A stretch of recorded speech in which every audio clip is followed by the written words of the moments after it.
The fireplace burned intensely in the room. The bed creaked. The sheet barely concealed the man's muscular body. The girl trembled, sometimes moaned, and then covered her face with her palm. But the man asked her not to hide. He looked at her with authority and interest, smoothing his short blonde hair. From behind, the young man looked like a pile of muscles, with the glow of the flames playing on his back and shoulders. Outside the window, it was a quiet night. The stars were almost invisible behind the clouds. A blonde man in a robe stood in front of the window and looked at the bed.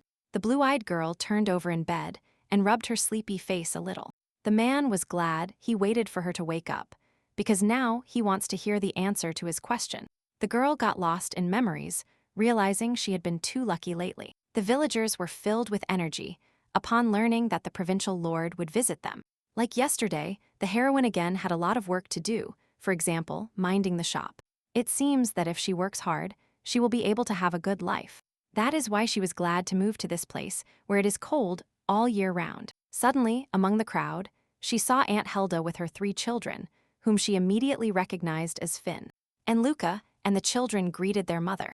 This day was supposed to be one of many, when suddenly the people in the square started running. A commotion started. One of the neighbors dropped firewood. The girl saw a horse that was already too close. Suddenly, the animal went wild and reared right over the small children. The crowd pulled Aunt Gelda in the other direction, so the mother had to cover them with herself. It seems this was the moment everything went wrong.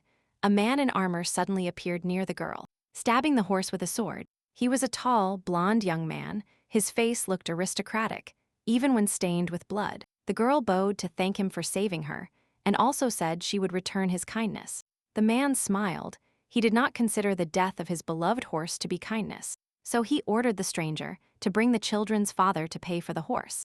The girl replied that she had no husband, so it would be paid later. But the Lord believed a woman could not do this. However, when the girl seriously said she was ready for anything, an idea occurred to the young man. He invited her to come to Boulder Castle that night. When the girl with the children and her aunt were at home, a fight broke out between them. The dark-haired woman cried and tried to persuade the girl not to go, but she remained firm. The heroine was heading to Geneva, that is, on the border of the Ringan Empire, so she had to arrive by carriage. Her journey passed through the castle of the Marquis of Moringheights, grandson of the brave Red Lion, who was the founding hero of the Ringan Empire. A descendant of this great man, he is called the Renaissance of the Lion for his military merits. The butler informed the lord that the widow was ready, bowed, and left. Then, facing the marquis, stood a slender girl with long curly locks. Her blue eyes were emotionless. However, her body was trembling, but the widow felt cold, so the lord covered her shoulder with a fur coat. Marquis Moringheights himself was dressed in a half-fastened robe, whose deep neckline revealed a strong torso. He was surprised by the courage of the guest. She was willing to jump under a horse and promised to do anything for him. Great maternal love is truly astonishing. The girl confidently replied that she would make that promise to anyone, regardless of origin. The lord stared at her. He was a little hurt by the word addressed to anyone. For some time, they stood silently opposite each other, embracing their interlocutor with a cold gaze. The silence was broken by a man.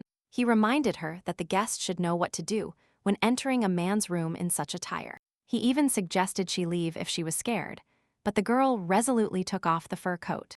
And then the couple lay down on the bed. Thus, the Marquis of Moringheights is again in front of the widow in a robe, waiting for her to wake up. He is concerned with the question of how he ended up being the first man the girl spent the night with. The lord approached and ran his finger over the widow's lips, and then asked her if he really needed to take her again to get an answer. After that, the young man wrapped his large palm around the girl's thin neck. He pressed harder and harder when suddenly, she asked him to stop and pushed him on the chest. The guest covered herself with a sheet, took a deep breath, and assured the Marquis that she was not lying. Moringheights drew his own conclusions, but they were wrong. The girl clutched the sheet and said that the children were not born to her, but she still considers them her children, so the lord had to move away and get off her. The Marquis moved away from the bed, scratched the back of his neck, and asked who, then, was the real mother of those children. The girl explained that her brother's wife was her mother. She died just after giving birth to Rudia, the youngest. The brother sailed on the Puisin merchant ship before the birth of his youngest son. Since then, it has been impossible to contact him. There is not even information on whether he is alive. The oldest is barely 5 years old, the second only 3, and they are too small to understand their parents' death because they believe the heroine is their mother. The Lord was surprised that his guest was posing as a widow, even though she herself was still innocent. He looked at his guest and thought that she would have to work, because she didn't even know if her brother was alive. So it was easier to pretend to be a widow than a single girl. In any case, the Marquis heard everything he wanted, so it was time to get back to business. And he clung again to the fragile body of his guest. He leaned over the girl and wrapped his arm around her shoulders and neck. And then he began to bite the soft skin, whispering that Baltimore in Heights himself had taken her. Morning came. The sun illuminated the bed where the long-haired girl lay. The Marquis was dressing, and the guest was staring at the wall, waiting for him to leave.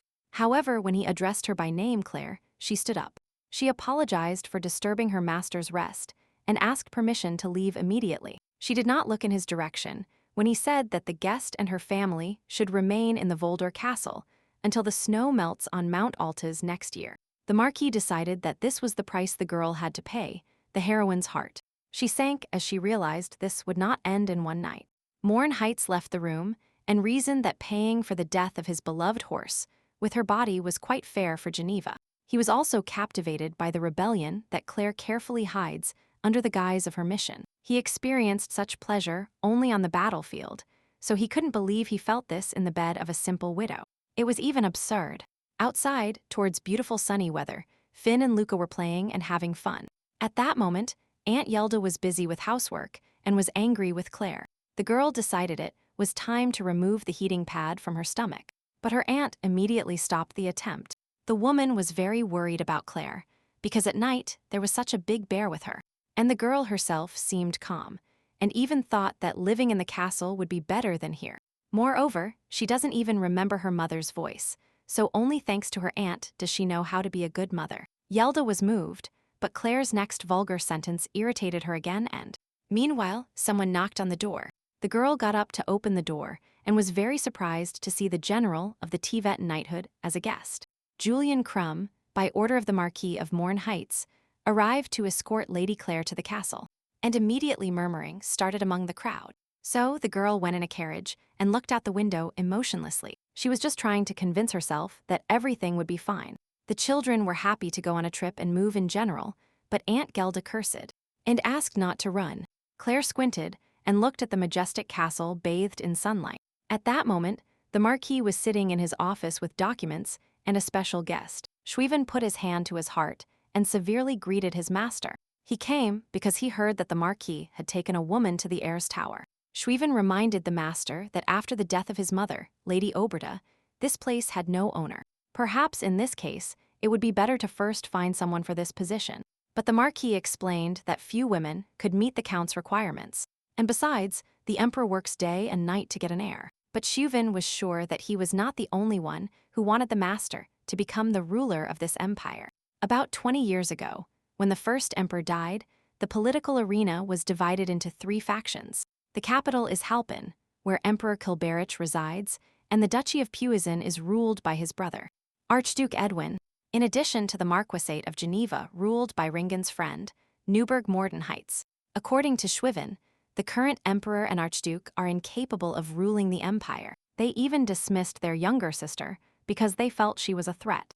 In the princess's absence, the only heirs of Ringen blood are the emperor, the archduke, and the archduke's only daughter, Lady Brodie. Apparently the empire is on the verge of collapse, so you can no longer trust Kilberich. And Edwin, Count Schweiben wanted to continue his ardent speech, but the Marquis stopped him. The guest apologized, explaining that very little time remained before the master left for Payson, so he, as a faithful servant, showed him patience. In any case, we must not forget that the Archduke will definitely try to arrange an engagement for the Marquis with Lady Brodie this time. But when Morn Heights saw the carriage with the widow arrive, he immediately dismissed the Count. The family was located in a new and spacious house. Claire was happy and jokingly said that the children would no longer catch a cold.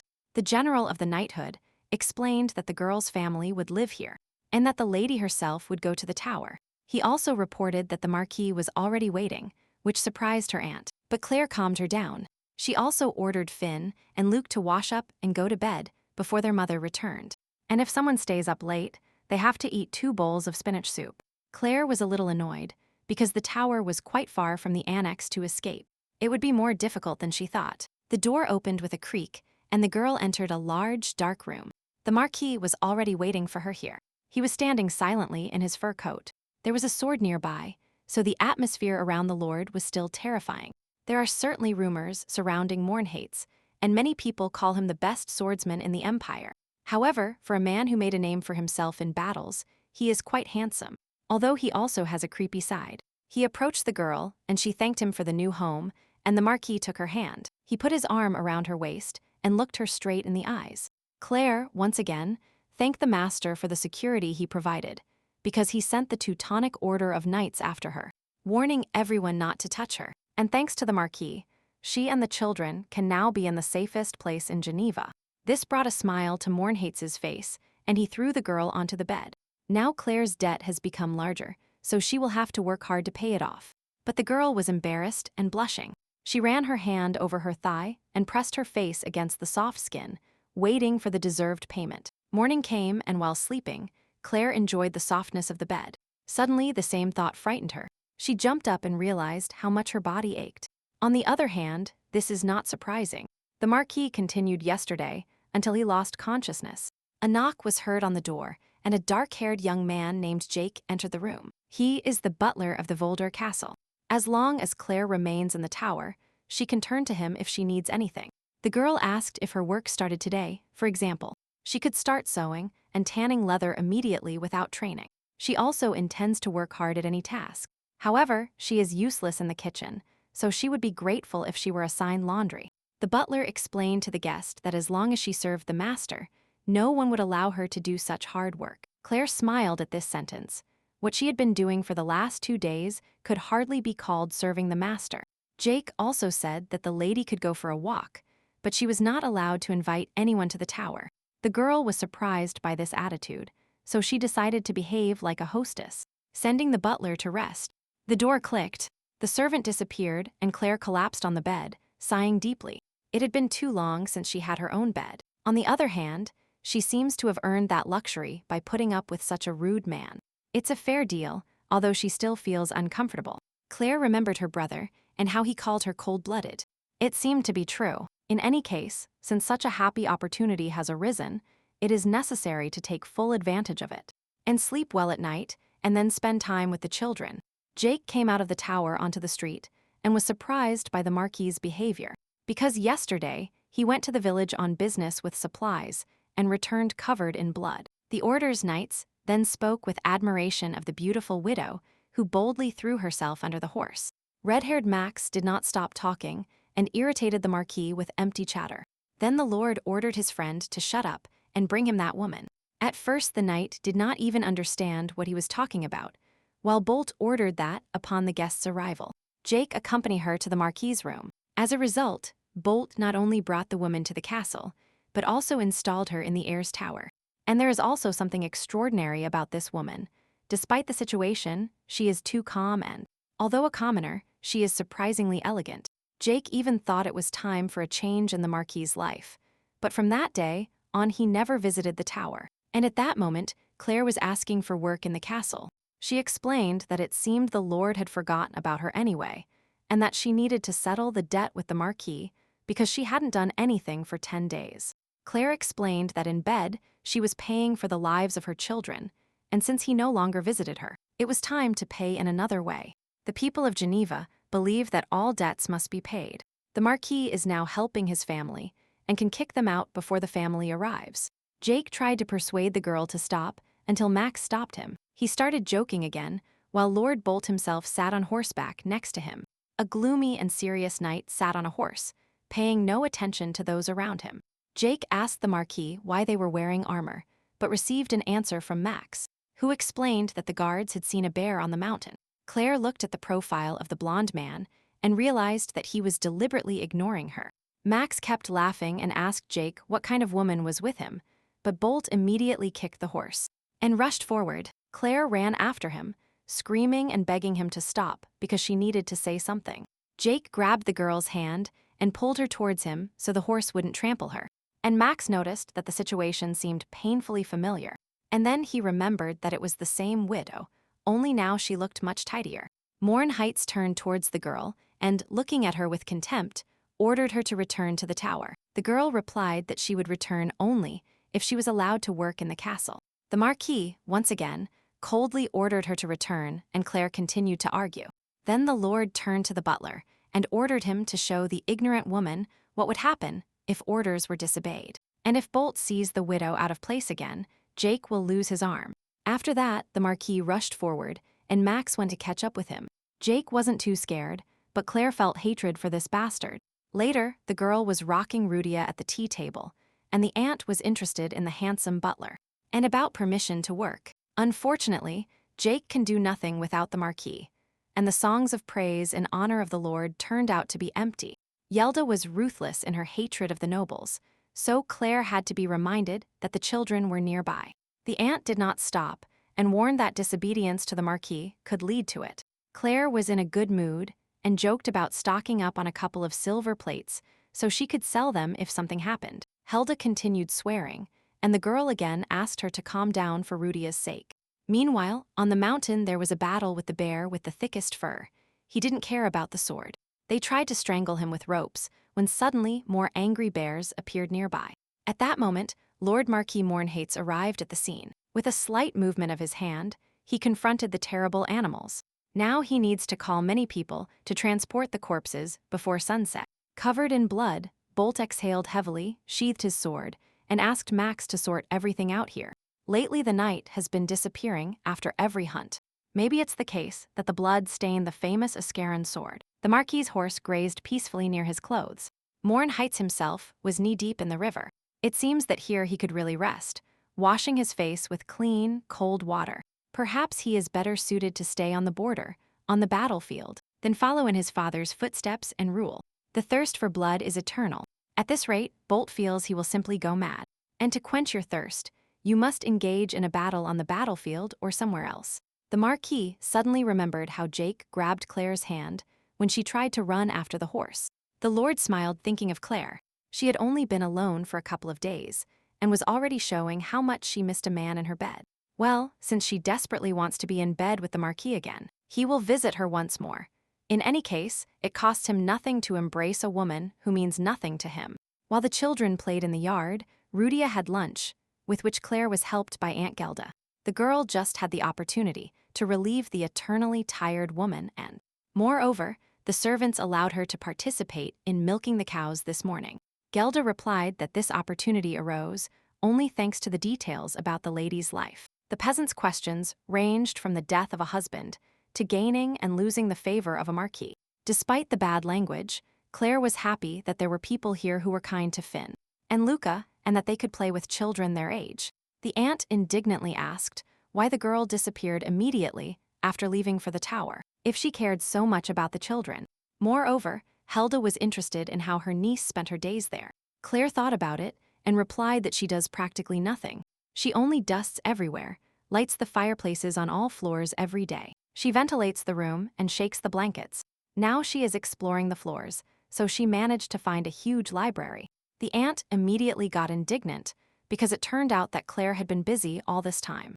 Today the girl plans to climb to the very top of the tower, and Yelda only rejoiced in her thoughts that her niece was really doing well. Then the aunt got distracted thinking about the poor girl who had to grow up quickly and live in the usual hardships. In any case, Yelda understood that Claire would remain a baby to her. Sunset was approaching, and the girl said goodbye to her hospitable aunt and returned to the tower.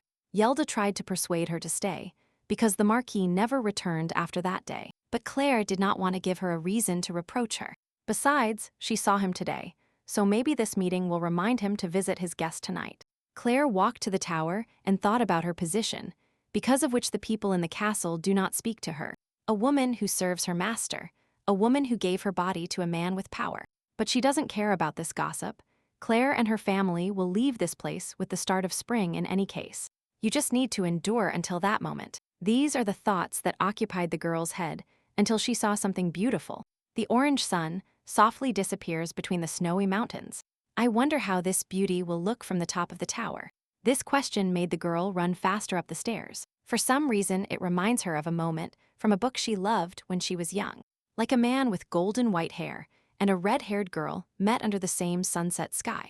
As she climbed the stairs, she remembered her favorite moment from the book. The sky of the whole world turned red, and when the golden disk disappeared on the horizon, the two lovers swore that not even death would separate them. Claire was surprised to find the Marquis himself on the roof of the tower had really come to admire the sunset. He calmly turned his gaze towards her, while Claire's threat to cut off Jake's hand crossed his mind. Bolt was the first to start the conversation, noting that the widow was quite fast, and he leaned over saying he didn't expect to find the master there. The Marquis made another caustic remark as Claire looked at his dazzling beauty against the red sky, so she wanted to look away. At the same time, he is incredibly arrogant, even now, when he talks about not walking unnecessarily through the castle. This man was the cause of all Claire's misfortunes, and she was forced to make excuses to him again, reminding him that she only wanted to pay the debt. And if the Marquis no longer wanted her, then she could do it another way. Then the Lord addressed the widow by her name and told her she should wait. She looked at him with piercing blue eyes and asked how long she could wait. After all, he simply imprisoned her, made her family the laughing stock, and gave no guarantees. But the Marquis was cold and inflexible. The girl is only asked to wait until he desires her, and then Claire asks him what she should do if she desires it herself, not wanting to become a woman who could simply be taken advantage of. She put on an innocent face and repeated her question, which so surprised the Lord. Bolt remained silent for some time, his mouth slightly open in astonishment. Then he composed himself, smiled, and asked if Claire really needed a man to warm her bed. And why is the firewood burning in the fireplace no longer enough to keep warm? The girl insisted that it wasn't the cold, but that she had nothing to do and that there were 4 people in her family she had to support. For his part, Claire understood that the Marquis protected them only until next year. They needed to prepare for life after having to leave this place, and rest in this case was an unaffordable luxury. Therefore, she asks the Lord to have mercy and allow her and her aunt to work in the castle. Moreover, the girl needs to prepare for the day when the Marquis will seek to meet with her, so that she and the children can live independently. The word itself greatly surprised the Lord, and the girl reminded him that she would be left penniless when she left the castle. Mornheit smiled. It is really possible that if he doesn't visit the widow every night, she will have to be busy with work. Claire replied that even if he visited her, she still needed a job. At that moment, the Lord drew the embarrassed lady towards him with a single movement, hugging her by the waist and looked deep into her eyes. He touched the warm skin of her shoulder with his lips and asked if it wasn't easier to get what he wanted by pleasing him than by working. Bolt kissed Claire's neck, but she asked him to stop and then pushed him completely away. She licked her lips and asked if her mother really hadn't told her what to do if she wanted to get something from a man. She turned away and replied that she had not heard such a thing from her mother, as she left the world immediately after the birth of her daughter. The Marquis then ascertained for himself that this girl not only takes care of her brother's 3 children and her aunt, but also grew up without knowing her own mother's face. He ran his finger over Claire's moist lips and said that if she wanted something, she only needed to call him to her bed. And then he pressed his lips against hers. In the dark room, the creak of a wooden bed and the moans of women were heard. Claire had tears in her eyes and with a choked voice, asked the Lord to slow down. He grabbed her wrist tightly and reminded her that there had been other words before. And requests. Bold frowned. He moved the girl's thigh closer, and the room filled with new moans, and the Marquis's back filled with new scratches. Later, as Claire adjusted her breathing, Mornhates thought that this woman smelled like the wind blowing from the Alta's mountains, and this refreshing scent replaced the smell of blood. He knew that the widow had not run to the top to see him, but nevertheless, the Lord was not disappointed. Bolt wanted to punish her for ignoring the warning to stay in one place, but her presence was enough to calm his irritation. The first night he spent with her was not so bad, and when he lay alone afterwards, the Marquis was surprised to feel a slight tremor. Despite this, he did not return to her, perhaps because he did not understand the reason why he gave her this tower in just one night. But it seems this woman does not know her situation. She is worried about her future, even after spending the night with the Marquis. Even if he no longer visited her, she would be compensated accordingly. It is unclear whether this is naivety regarding the world order, or if she is trying to trick the Lord. Bolt looked again at Claire's red and wet face and tucked the hair behind her ear. He had no feelings, not even for noble people. Why then would he want to keep this rootless person close to him? Claire was clearly still bothering him, and to distract himself from strange thoughts, he kissed the girl again. Morning arrived, and while the sun played with Claire's curls scattered on the bed, Bolt buttoned his shirt. Upon leaving the room, the butler was already waiting for him with the morning greetings. He came to escort the master to the office, and as Bolt walked through the tower hallways, he realized that Claire seemed to have touched every corner of the place. The Marquis's last memories of this tower were filled with the smell of blood, and now everything has changed. These words frightened Jake. It is really time to forbid the lady from cleaning here. Bolt calmly replied that it was her choice, and that it was time to give work to the woman's aunt. The Marquis was completely calm and noted that the night had gone well, so it was possible to make some concessions. Jake was surprised by the Lord's behavior, as he never heard any request. No matter how much they begged him, it is really possible that this time the Marquis is really changing. There were several pieces of jewelry with precious stones on the table in front of the Marquis, but Bolt did not want to look at them. Jake would have liked not to bother the Lord, but unfortunately he couldn't do it. The Lord had to choose a gift for the Archduke. The butler decided to help the knight in the choice, showing off a precious, shining bracelet. Something quite extraordinary, the Archduke would like it. Bolt didn't care at all, so regardless of the jewel, he agreed. But he also had to choose a gift for Lady Brodie. Without looking up from reading the book, the Marquis suggested simply choosing a horse. Jake was embarrassed and asked if Lady Brodie really needed a horse. And Bolt confirmed his words. Only the animal must be obedient and playful. The butler was surprised that the knight was going to send a horse, instead of jewelry, to the only princess of the empire. However, Bolt also ordered that all other jewelry be packed and donated as well, as long as he never saw them again. But then the Marquis's gaze fell on a beautiful necklace with blue crystals, which he ordered to leave on the table. Jake wondered if he had heard wrong, because the Lord only looked at the decoration. All this seemed strange to the butler, since the master ordered the family of that girl to find work. Something unusual is happening to the Marquis lately. Jake looked out the window and wondered if this necklace might have something to do with the lady in that tower. Meanwhile, on the other side of the window, the tower's guest herself with a candle in her hands was climbing the stairs. She wondered how quickly her aunt had found a job, if it was due to her conviction, or if the Marquis had planned everything this way. On the other hand, Claire has not yet been given the opportunity to do anything, but the Lord acknowledged that her presence here was useful, and that is a good thing. The Marquis also doesn't seem to be going back on his word, so you can take a break.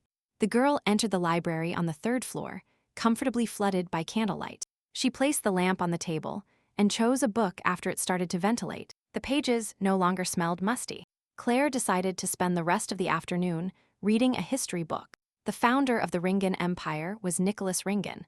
Along with his friend Newburgh, he achieved many victories on the battlefield and performed many great deeds. He united the continent of Western Roman into a single empire, and then fell in love with a mysterious woman and made her his empress. He was the favorite of the empire's people until the last day of his life.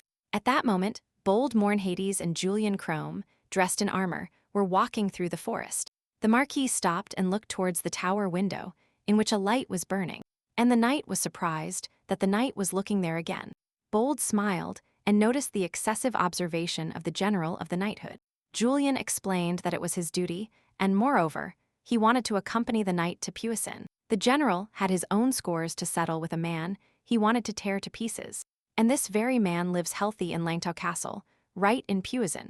But the Lord reminded him that the same thing can be arranged with the Archduke. Those knights who followed Ringen the Great were knights of the Teutonic Order. Every member of this order despises the current emperor and Archduke. Julian was surprised that the Marquis had come up with such an idea. The Marquis explained that the parade was dangerous now, but not as dangerous as the fact that knights who wanted to devour the Archduke alive appeared there. The general said there were rumors that the Lord was carrying all sorts of jewelry to propose marriage to Puisin. Julian, of course, considers the Marquis a wise man, but still the Archduke is a vile man. And cunning. This cunning man will do whatever it takes for his daughter to adopt the Mornhates pie. But the Marquis once again coldly addressed the general by name to stop him. This engagement will never happen, so there is no point in bothering the Lord with this issue. The men had been standing near the tower door for some time, so Bolt jokingly asked if Julian was going to eat air with him. Of course, this was not necessary. So the general said goodbye and then thought that the Marquis was not the type of person to fall for the Archduke's traps. But the knight had never shown interest in women, even on the battlefield. And now he became interested in the girl in that tower. It's a good idea to have intimacy with this girl before Iria Puisin, or it will just add more fuel to the fire of his desires. The Marquis climbed to the 3rd floor of the tower and looked through the crack of the half-open library door. Bolt thought she came here out of curiosity, but it seems she really knows how to read. Which is unexpected. The Lord silently entered the room. The recent words of the girl spoken on top of the tower were spinning in his head. It seems he then realized the emotions he truly felt for Claire. When he saw her, he felt dissatisfied, because she is the most revered person in this empire. But when he is with her, he feels like he is interfering with someone noble and respectable. The Marquis felt as if he had turned into a beggar or a drunkard. This thought made him smile. It was like a bastard who was drunk, but couldn't stop drinking hard liquor. He took the girl's hand and turned her to press her face against hers. And then he coldly ordered her to undress. But Claire tried to push him away, and the Lord became excited by her purity and nobility. He bit her finger. Looking at her embarrassed face and crystalline blue eyes, Bolt wondered why he felt guilty before. The Lord's gaze expressed lust mixed with tenderness. He said that such a disheveled look suits Claire very well. Her eyes look like gems. I wonder how she would look if she wore that necklace over her fine light skin and stood in the blue water of the spring. His imagination painted beautiful pictures. The Marquis even felt annoyed that he already felt satisfaction. Mohrenhaetz quickly got rid of his armor and was half naked, the shelves shaking from his pressure. The girl loudly asked him to stop, but the man got too carried away by her breasts at some point. The books on the shelf simply began to rain down. Bolt lifted the girl in his arms, and she only asked him to stop, because books were falling everywhere. Tears sprang from Claire's eyes. She was in pain, but the Marquis was not going to stop, so he took the girl's face in his palm and kissed her passionately on the lips. This action ended with the arrival of the butler, who was surprised why the Lord needed medicine in the middle of the night. Claire sat up and trembled as Bolt explained that a falling book had injured her ankle. Jake examined the girl's leg and said the bone was damaged, so it was better not to walk anywhere for a while. In fact, the butler was very worried that the Marquis was injured, so he needed medicine so urgently, but the truth didn't seem to make it any easier either. Moreover, the servant was not entirely clear why Claire was visiting this library. This tower was built specifically for Bolt, and mainly this library contains historical books and complex theological ones. A large number of books must be written in Frankish, a language used by most nobles, or in languages such as Latin and Swedish. Jake has no idea why this girl is in a library like this. Bolt glared at the servant and ordered him to leave if he was done, and Claire would desperately like to be left alone now. When Jake left the room, Bolt turned to the widow and called her a stupid woman. After all, if she was in so much pain, she should have bitten him to stop him. Claire calmly replied that she would not allow this to be done. Then the Marquis approached the girl and asked her if she really needed to explain to him where to bite a man so that he would pay attention to her words. She looked at this huge man and thought that he didn't move when all these books fell on him. So why resist then? The pain became stronger. Claire began to tremble. It was impossible to bear. Her mind was clouded. She could barely utter the words. She apologized for not being able to serve the master today. And then she collapsed helplessly in his arms. Bolt tried to talk to her, but the girl only dreamed that this bastard would leave her alone. Claire was trembling, delirious, and had a fever. Drops of sweat ran down her face. She had a fever. When she was little, a demon visited her every night. He urged her to close her eyes and think of nothing, only how her heart tightens like tender bread. And then the parents, whom the girl misses so much, will be hers.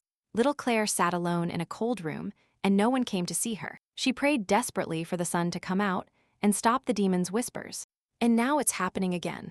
The voice of the dark entity asked what the girl could do. Even if she survived, there was no point in resisting.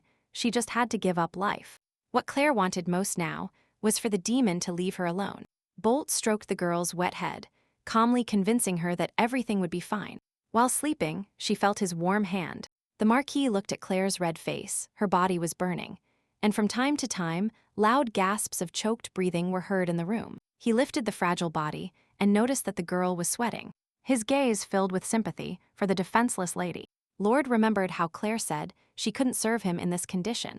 He had met many women who said ridiculous things, and this girl was just as annoying. Thoughts spun in his head how it began. The brave and respected Marquis Mornheights made a mistake because he could not hold it within himself. War is a primitive thing, so without hesitation he showed his true self. And when he returned to the castle, he could not accept the peaceful life that unfolded over time. It became more and more boring. Perhaps that is why, once his bloodthirsty nature awoke, the Lord lost control and ended up unleashing his disgusting lust. He even came up with the excuse that this was the norm, since the widow is a low-class girl. She was still lying in his arms and breathing heavily. Why did she show such impudence if she had asked for forgiveness? He would have shown mercy like a marquis. Bolt got out of bed and thought Claire looked strange enduring this pain. But he wasn't upset. He took a glass of water from the nightstand, thinking he should be kinder to this girl. The Marquis took some water into his mouth and passed it to Claire through a kiss. A few drops spilled, but she swallowed. He touched her wet lips and laid her back on the bed, but the girl's hand grabbed his shoulder. Claire mumbled that she was cold, so the Lord lay down next to her, hugging her, and told her she would feel better soon. In Puisin, in Langtau Castle, Archduke Edwin wondered when the people of the Margraviate planned to leave. The servant explained that they were rushing to Langtau, so everything would be known soon. There was no reason to get excited. Edwin got angry and yelled at the butler, because he had been hearing the same words for several days. The Archduke observed that the Marquis was as cheeky as his father. It annoyed him that if he had a son, he wouldn't have to humiliate himself like this. Everyone else gives birth to sons easily, but for some reason, he and his brother have so many problems. The daughter causes more difficulties, having to go through all obstacles to marry Martella's precious son.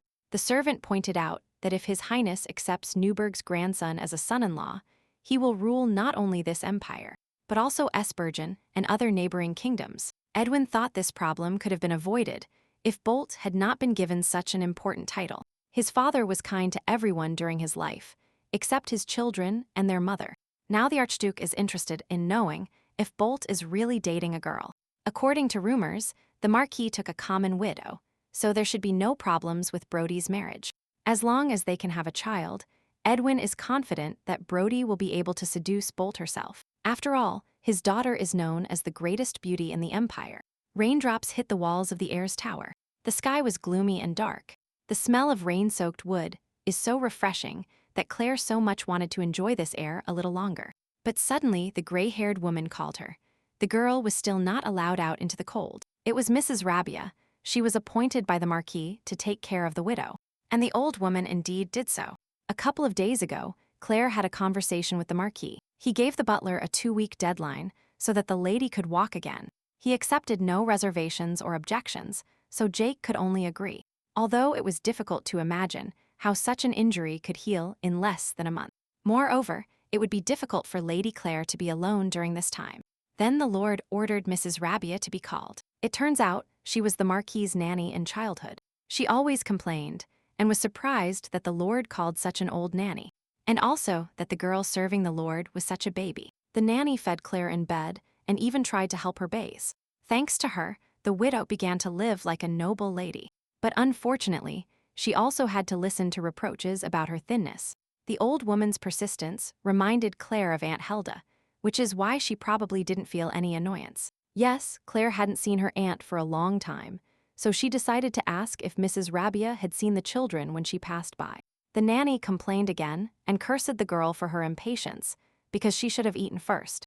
But Claire had never been separated from her children for so long. The thoughtful girl swallowed the soup and suddenly realized that it was very similar to what Aunt Gelda was preparing.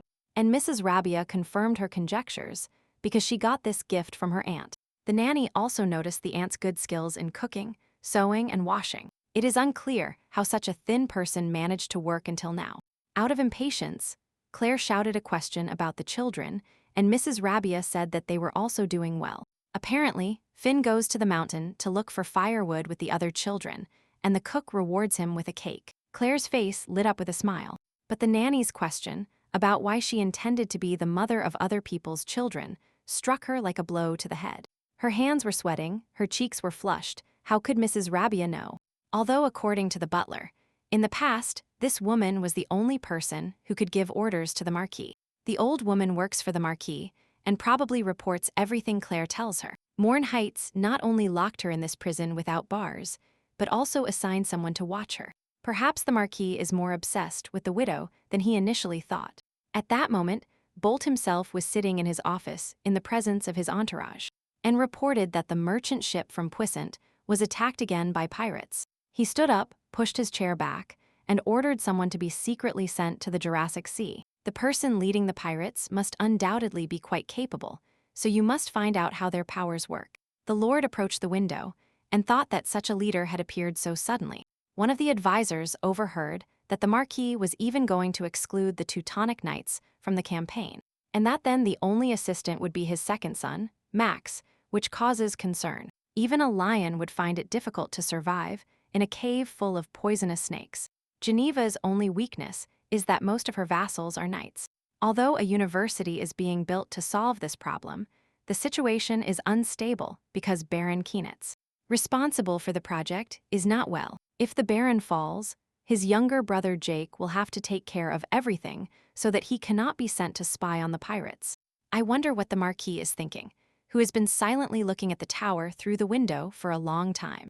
At that moment, Claire was walking silently down the tower corridor, holding onto the wall, and she was amused by the thought that she could still hear Mrs. Rabia cursing. Claire's story about her brother greatly impressed the nanny, who began to sympathize more with the widow and, in order to see her aunt, the girl needs Mrs. Rabia's understanding. Claire looked out the window and thought that the Marquis had not visited her since that night. For some reason, the girl's memories of that day become clearer with time. Although she hasn't felt such pain for a long time, it disappeared at some point during the night. Claire realized that the Marquis had been comforting her all night with his warm hands. Then she experienced something unknown until that moment. This feeling was almost enough to relieve the pain in her leg. The widow doesn't even want to be offended by him for his cruelty that night. And in fact, she is disappointed that the Marquis has stopped coming to her. You don't need to recover. The pain must be affecting you. It should disappear soon. Claire laboriously climbed the stone slabs of the stairs. These steps were very difficult to ascend.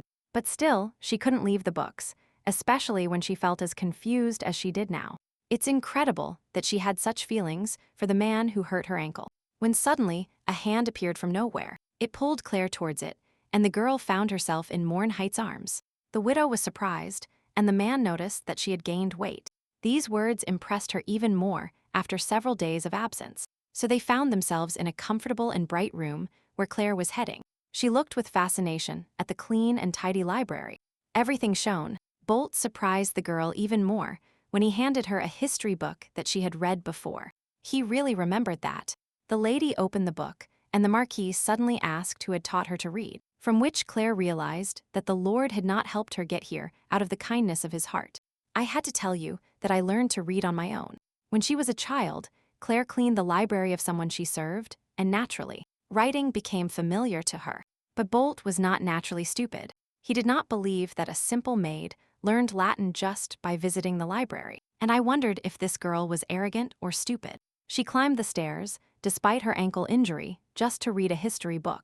Then Claire's tone changed, and she started talking about her imprisonment. Her mother died after the birth of her daughter. The girl herself was abandoned in the old library, and after living there alone for several years, she learned to read.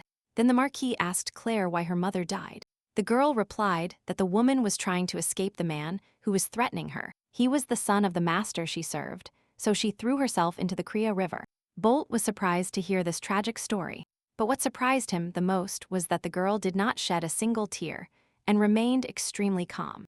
Her soul must have become numb to these endless misfortunes, just like his was numb to death after so many battlefields. During the conversation, it turned out that Claire knew how to read not only Latin, but also Frankish and Swedish. Then Bolt said he could recommend something, because if you ask Rabia for books, she will treat the widow like a plague. The Marquis handed the book to the girl, and seeing the confusion, he thought she wasn't a fan of theology books. But he was only surprised that the Lord allowed her to read it. Inscribes are also quite rare, so books are considered more valuable than jewels. Most likely these books are worth unimaginable sums. Bolt also asked about the relationship between Claire and Mrs. Rabia. The girl, of course, replied that she gets along well with the nanny. And then, the widow decided to say that she disliked that they had actually sent the old woman to watch her. The The Marquis was surprised by this conclusion, because he would follow a woman with a broken leg out of fear that she would run away. In any case, she was already his. If she slept with him to pay her debt, why would he waste time on surveillance? Even if Claire ran away, he would have to make a decision: kill her in one blow or tear her to pieces. A tremor ran through the girl's body. She blushed and turned away, and the Marquis sat on the edge of the table as if nothing had happened. He even joked about her love for gray hair upon seeing an illustration in an open book. The Marquis was carried away by the condemnation of this book and declared that everything was wrong. And Claire's eyes filled with childish curiosity. She really wanted to know if Emperor Ringan really had light golden hair. And thinking that the Lord saw the Emperor with his own eyes, the girl completely melted. Bolt replied that it was indeed so, but that he did not remember the great ruler.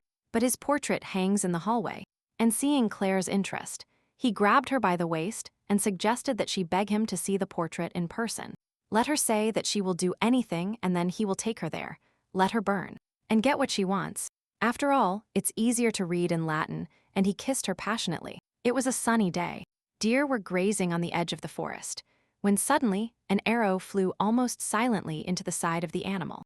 The knights admired the Marquis's eagle eye.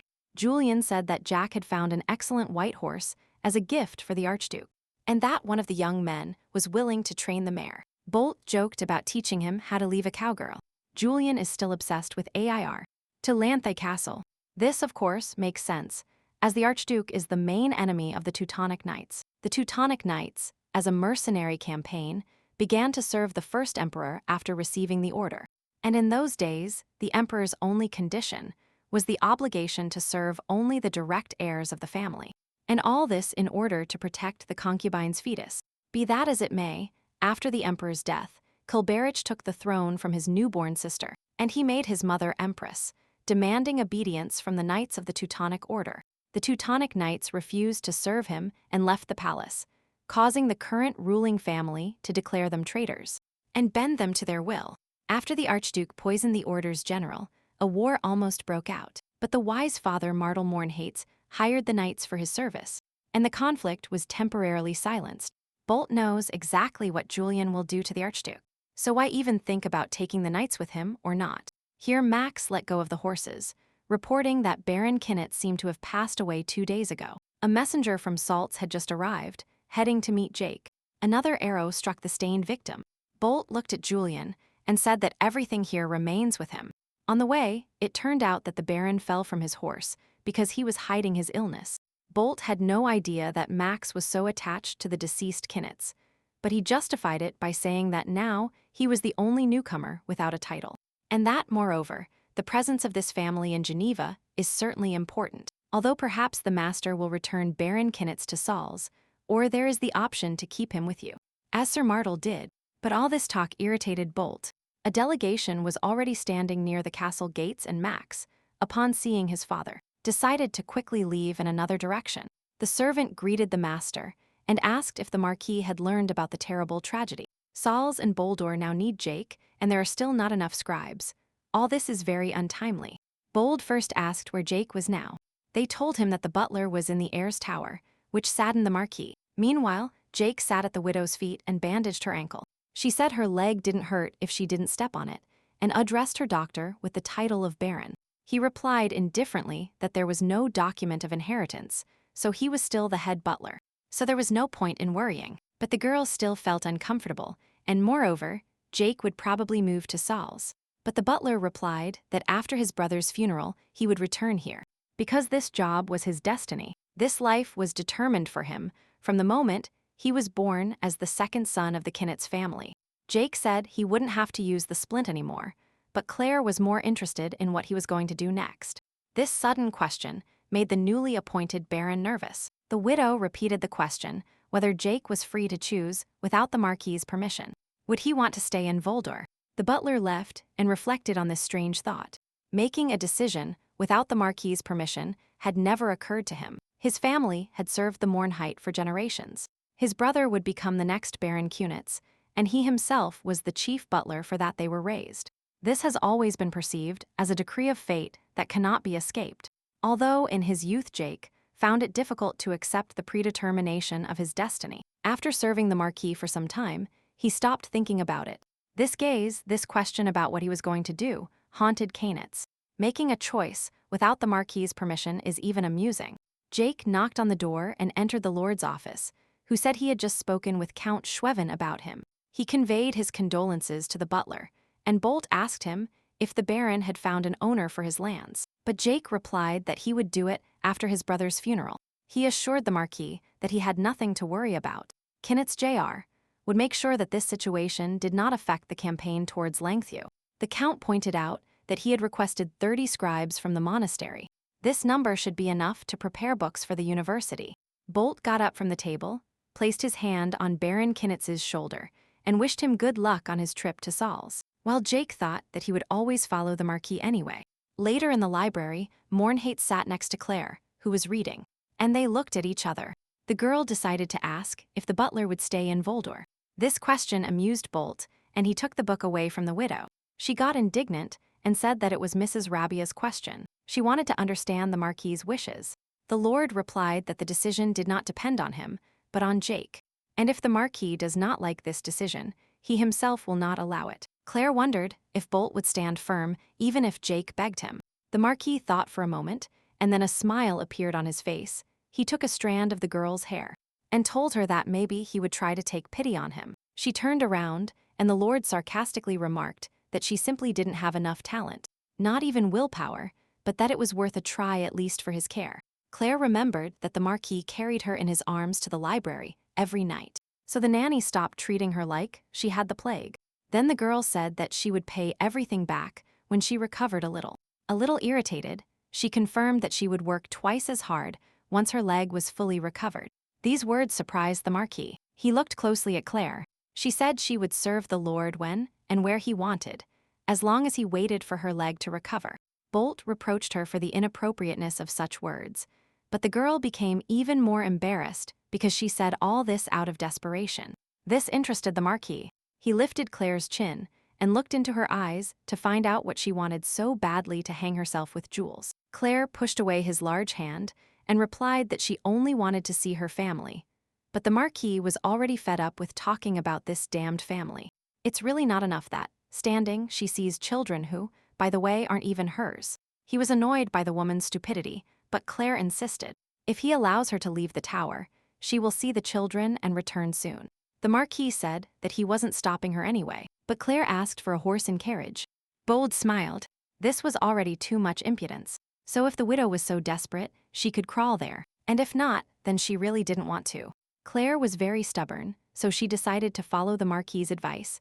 She got down on all fours and crawled towards the exit.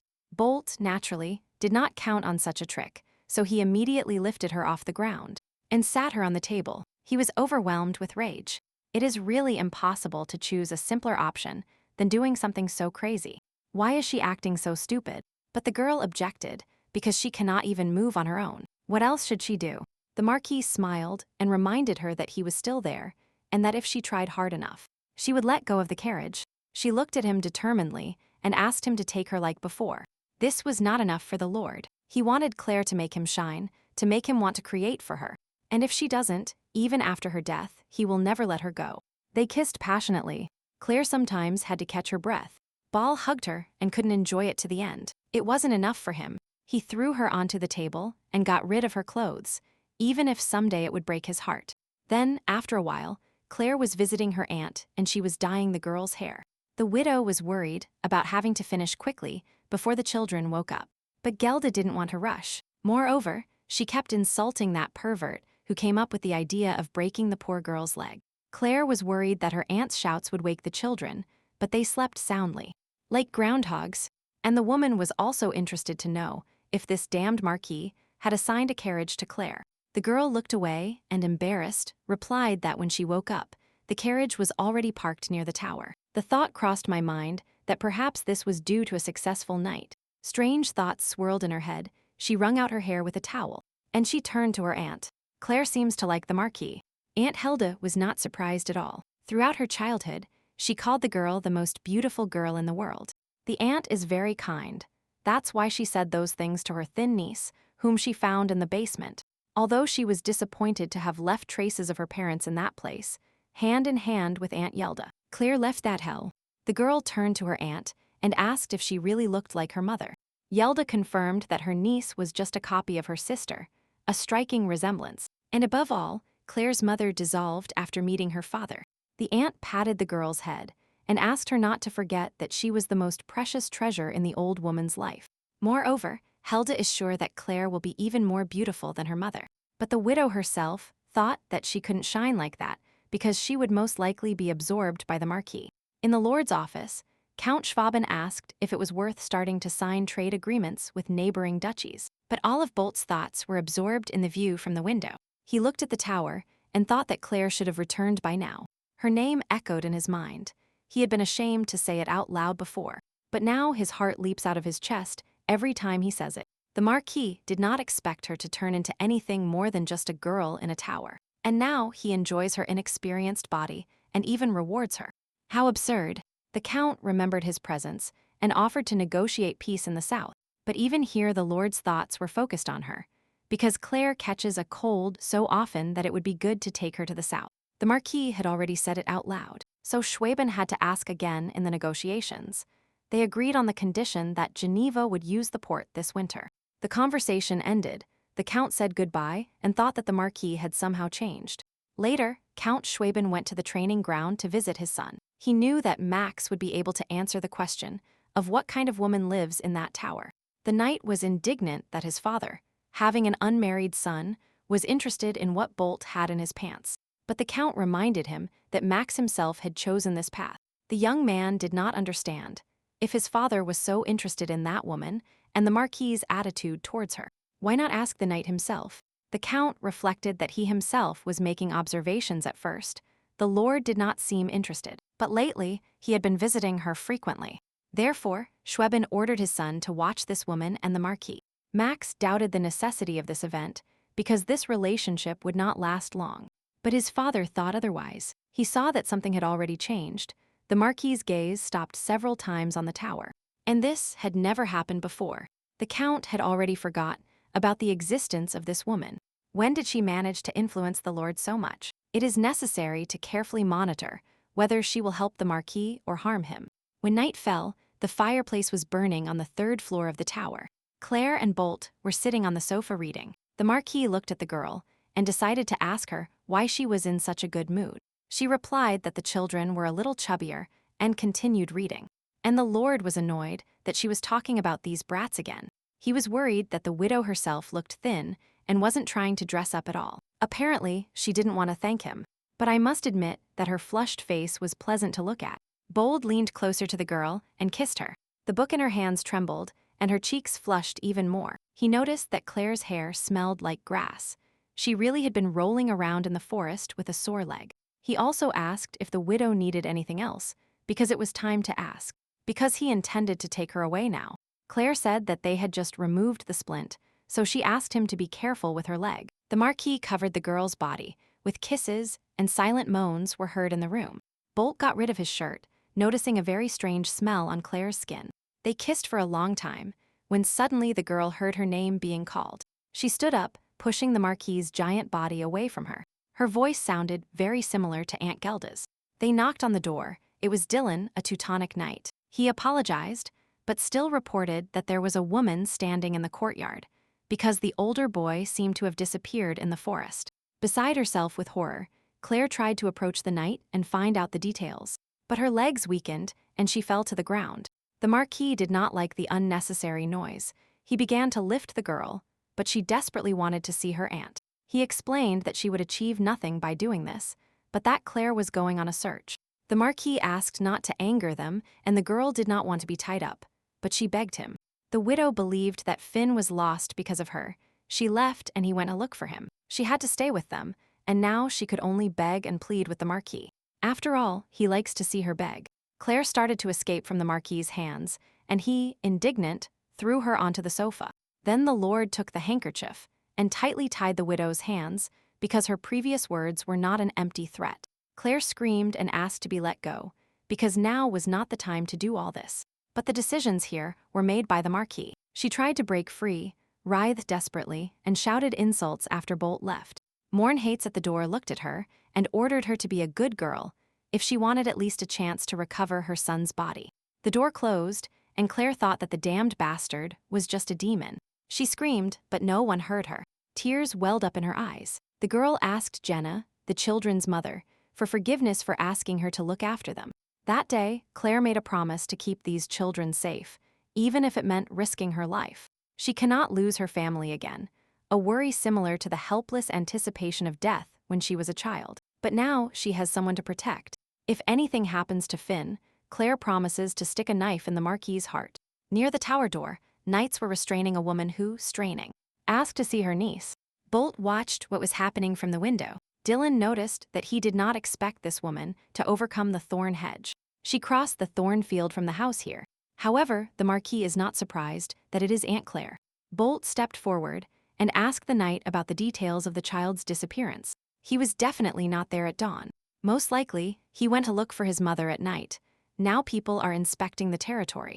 The last trace of the child was found where the wolf pack was often seen, so an action plan from the master is needed. Indeed, people were walking through the forest with torches, shouting Finn's name at the top of their lungs.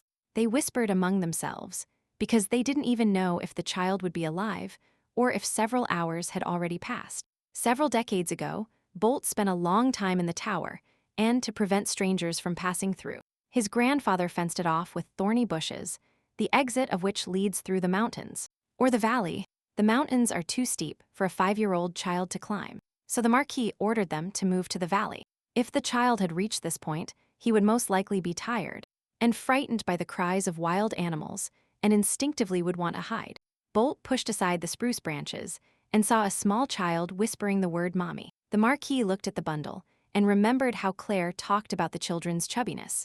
Yelda was still being held by the knights while trying to go look for Finn, when suddenly the Marquis made a caustic joke about inherited character traits. The woman saw a burly man holding a baby. The Marquis handed the child into his aunt's arms, who hugged him tightly. Then Bolt ordered that the woman and child be accompanied home, and they called a doctor. The Marquis turned to Dylan and asked why he had arranged all this. Unnecessary noise was not to be made in the tower without the Lord's permission. The knight bowed and apologized. The situation seemed quite serious, so he rushed without thinking. Mournhates granted the Teutonic Knights their freedom in exchange for unconditional loyalty. However, if they had gone out searching even a little later, perhaps the result would have been different.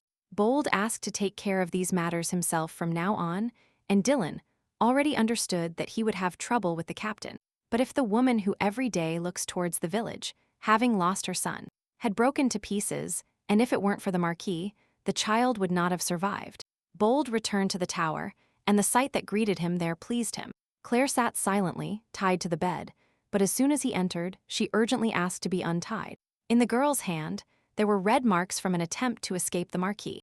It annoyed him that she couldn't stay still for a couple of hours. Claire begged the Marquis to answer whether everything was fine with her son. Her recklessness irritated the Lord. As the owner of the land, it is his responsibility to ensure the child's safety. But she continues to provoke his barbaric side. Then he replied that the child had been eaten by wolves, so it was high time to stop shaking. The Marquis approached the surprised girl and continued to tell her cruel things. They spend every night together, so Claire needs another child to take care of him. But this sentence was not completed. After the words, "Close your mouth," a red mark from the slap appeared on the Marquis's face. Claire was in labor because she realized what she had done. The Lord's gaze was icy. The girl took the hand with which she committed the biggest mistake and waited for the end. Rather, she feared not for her life, but for her family's life. Claire experienced the greatest fear and horror. She tried to utter a word, but she stammered. To the Marquis, this fear was ironic, because this woman is the only one who despises him.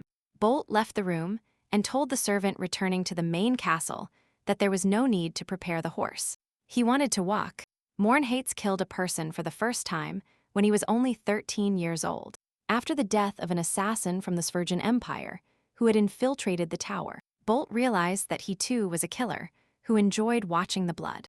After the incident, his father sent the boy to the battlefield earlier than planned to alleviate his brutal instincts. He has also worked hard to teach his son to control himself, but it seems Bolt is now on the verge of the abyss.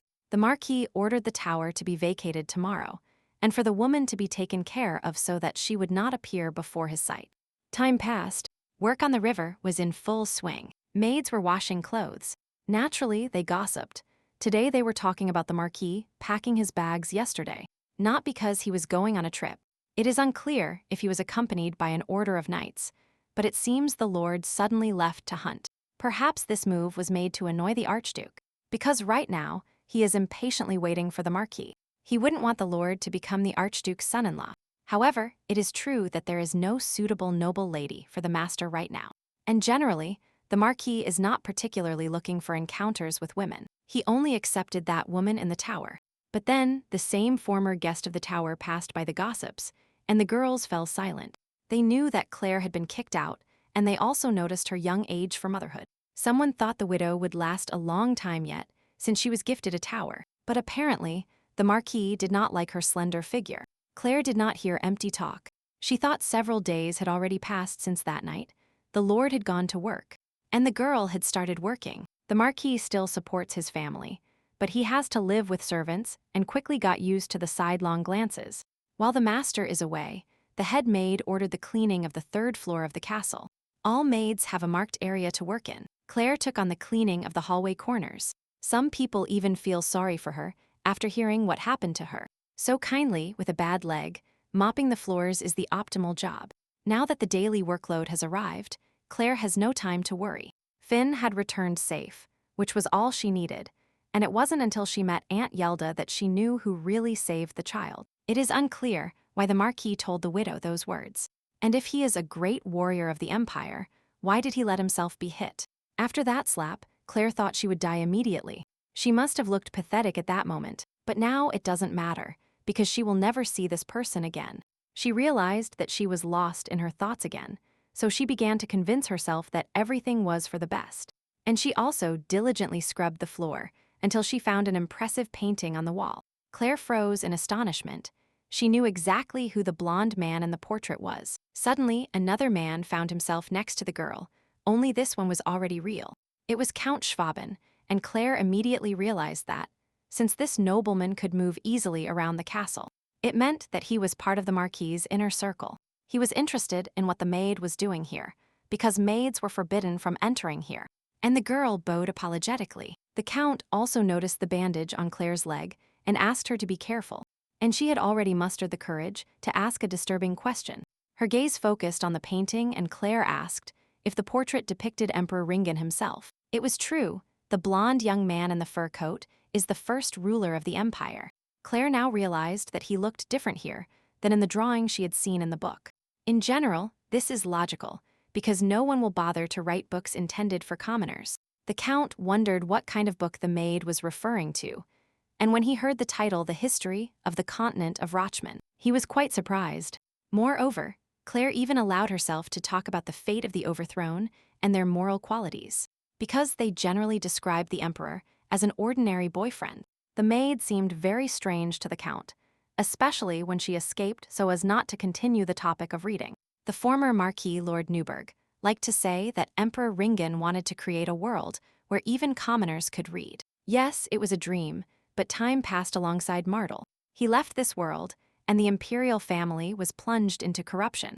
So, as long as Count Schweben lives in this world, he is simply obliged to make Bolt the next emperor. He is willing to make any sacrifice in the name of this dream, just like Martel. Bolt has always been special, so the Count believes that the Marquis will be a great ruler. Schweben suddenly recalled how his little godson Bolt had also been indignant as a child, because the emperor had been made into a mere boyfriend.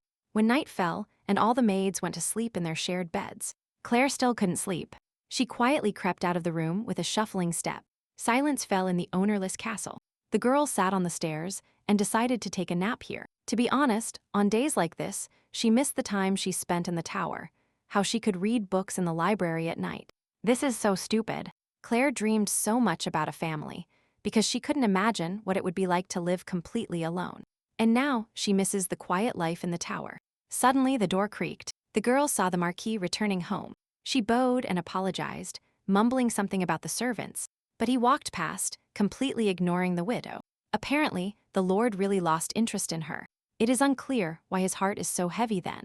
A new day dawned, and when the Marquis and the Order of Chivalry returned from the house, the work increased notably. Deer, bears, even wild oxen, the skins have no end, and everything must be washed before it spoils. Claire was even happy to finally have something to do, because when she met him after so long, the first thing she felt was fear.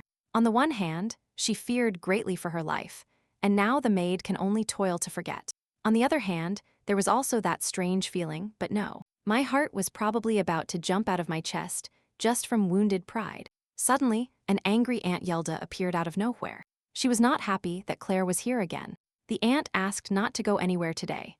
The girl's fragile body could not withstand the processing of the skins for so many days in a row. The woman took the handkerchief off her niece's head and continued swearing that she simply looked terrible. The aunt took Claire to the river so she could finally wash and put on clean clothes.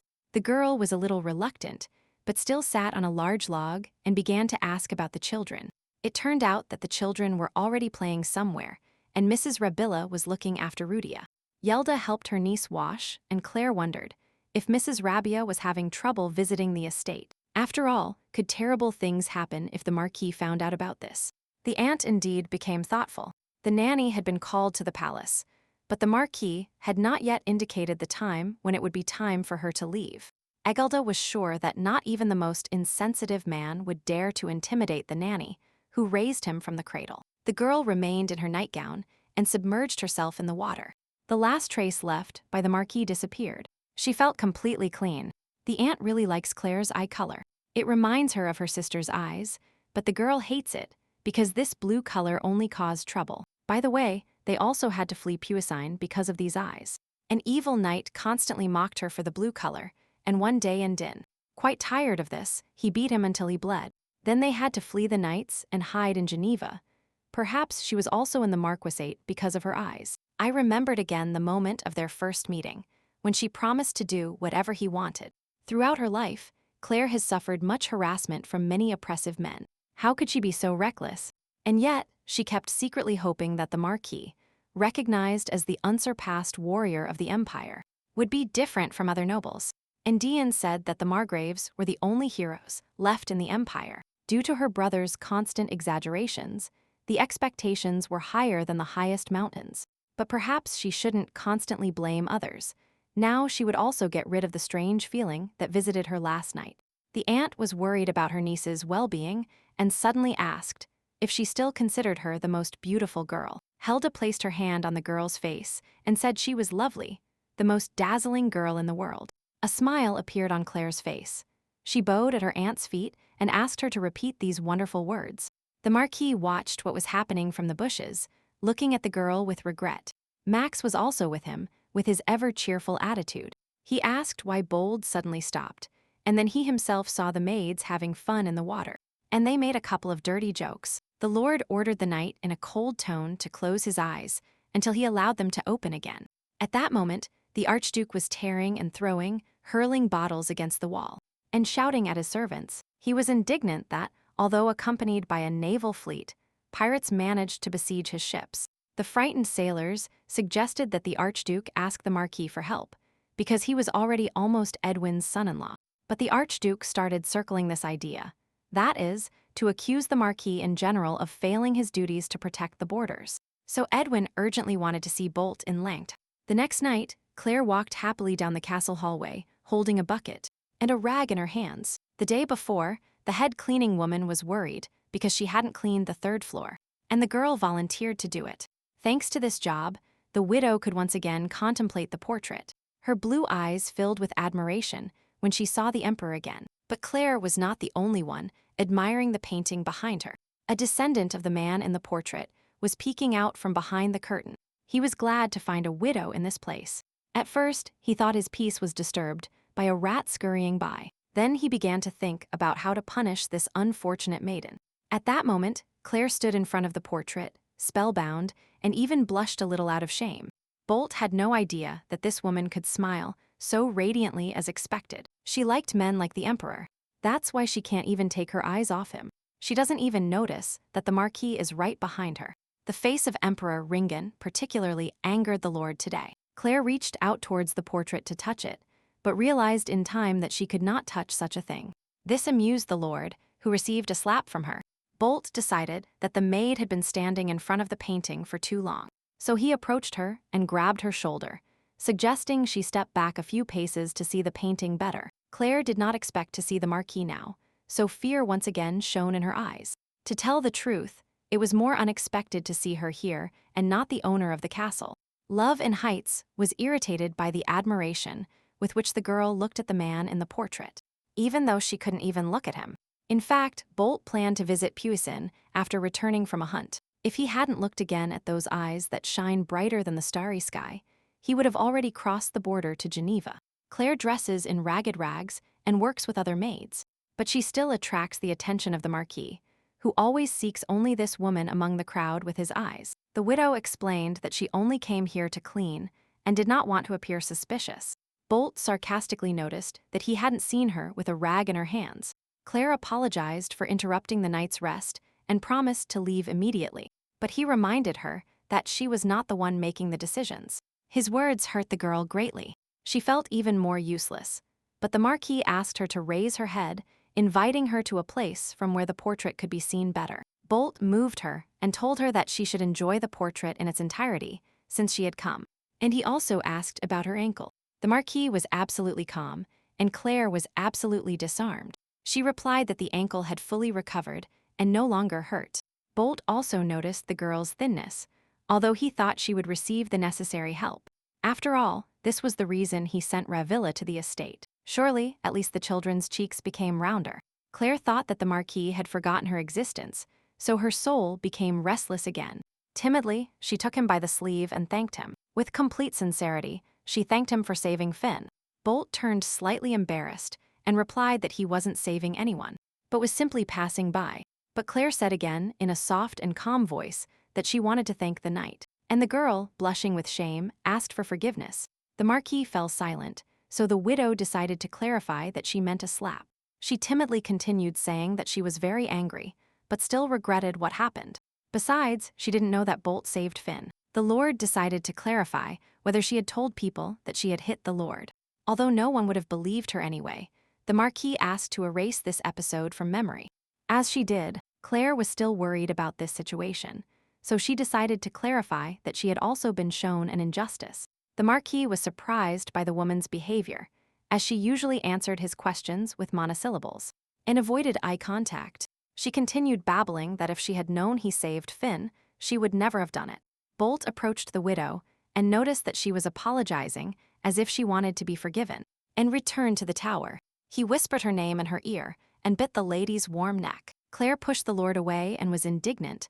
That was not her wish, and what she expected when starting such a conversation with this arrogant man. The girl turned around and walked away. She began to wash the floor demonstratively, as the Marquis did not understand at all what she meant. The maid was mopping the floor, but at the same time realized that she should not behave this way in such a situation. You have to kneel before him and thank him like you have never thanked anyone, as a woman imprisoned in a tower should behave. But Claire is not like that. She cannot do that. She continued frantically washing the floor as the Marquis approached the girl. The tension grew. The maid tried to distract herself, but couldn't. It seems the Marquis knew about her feelings, even before she confessed everything to him. The man approached her, took her hand, and told her out loud that she was being stupid, and that if she had something to say, she should say it directly, looking him in the eyes.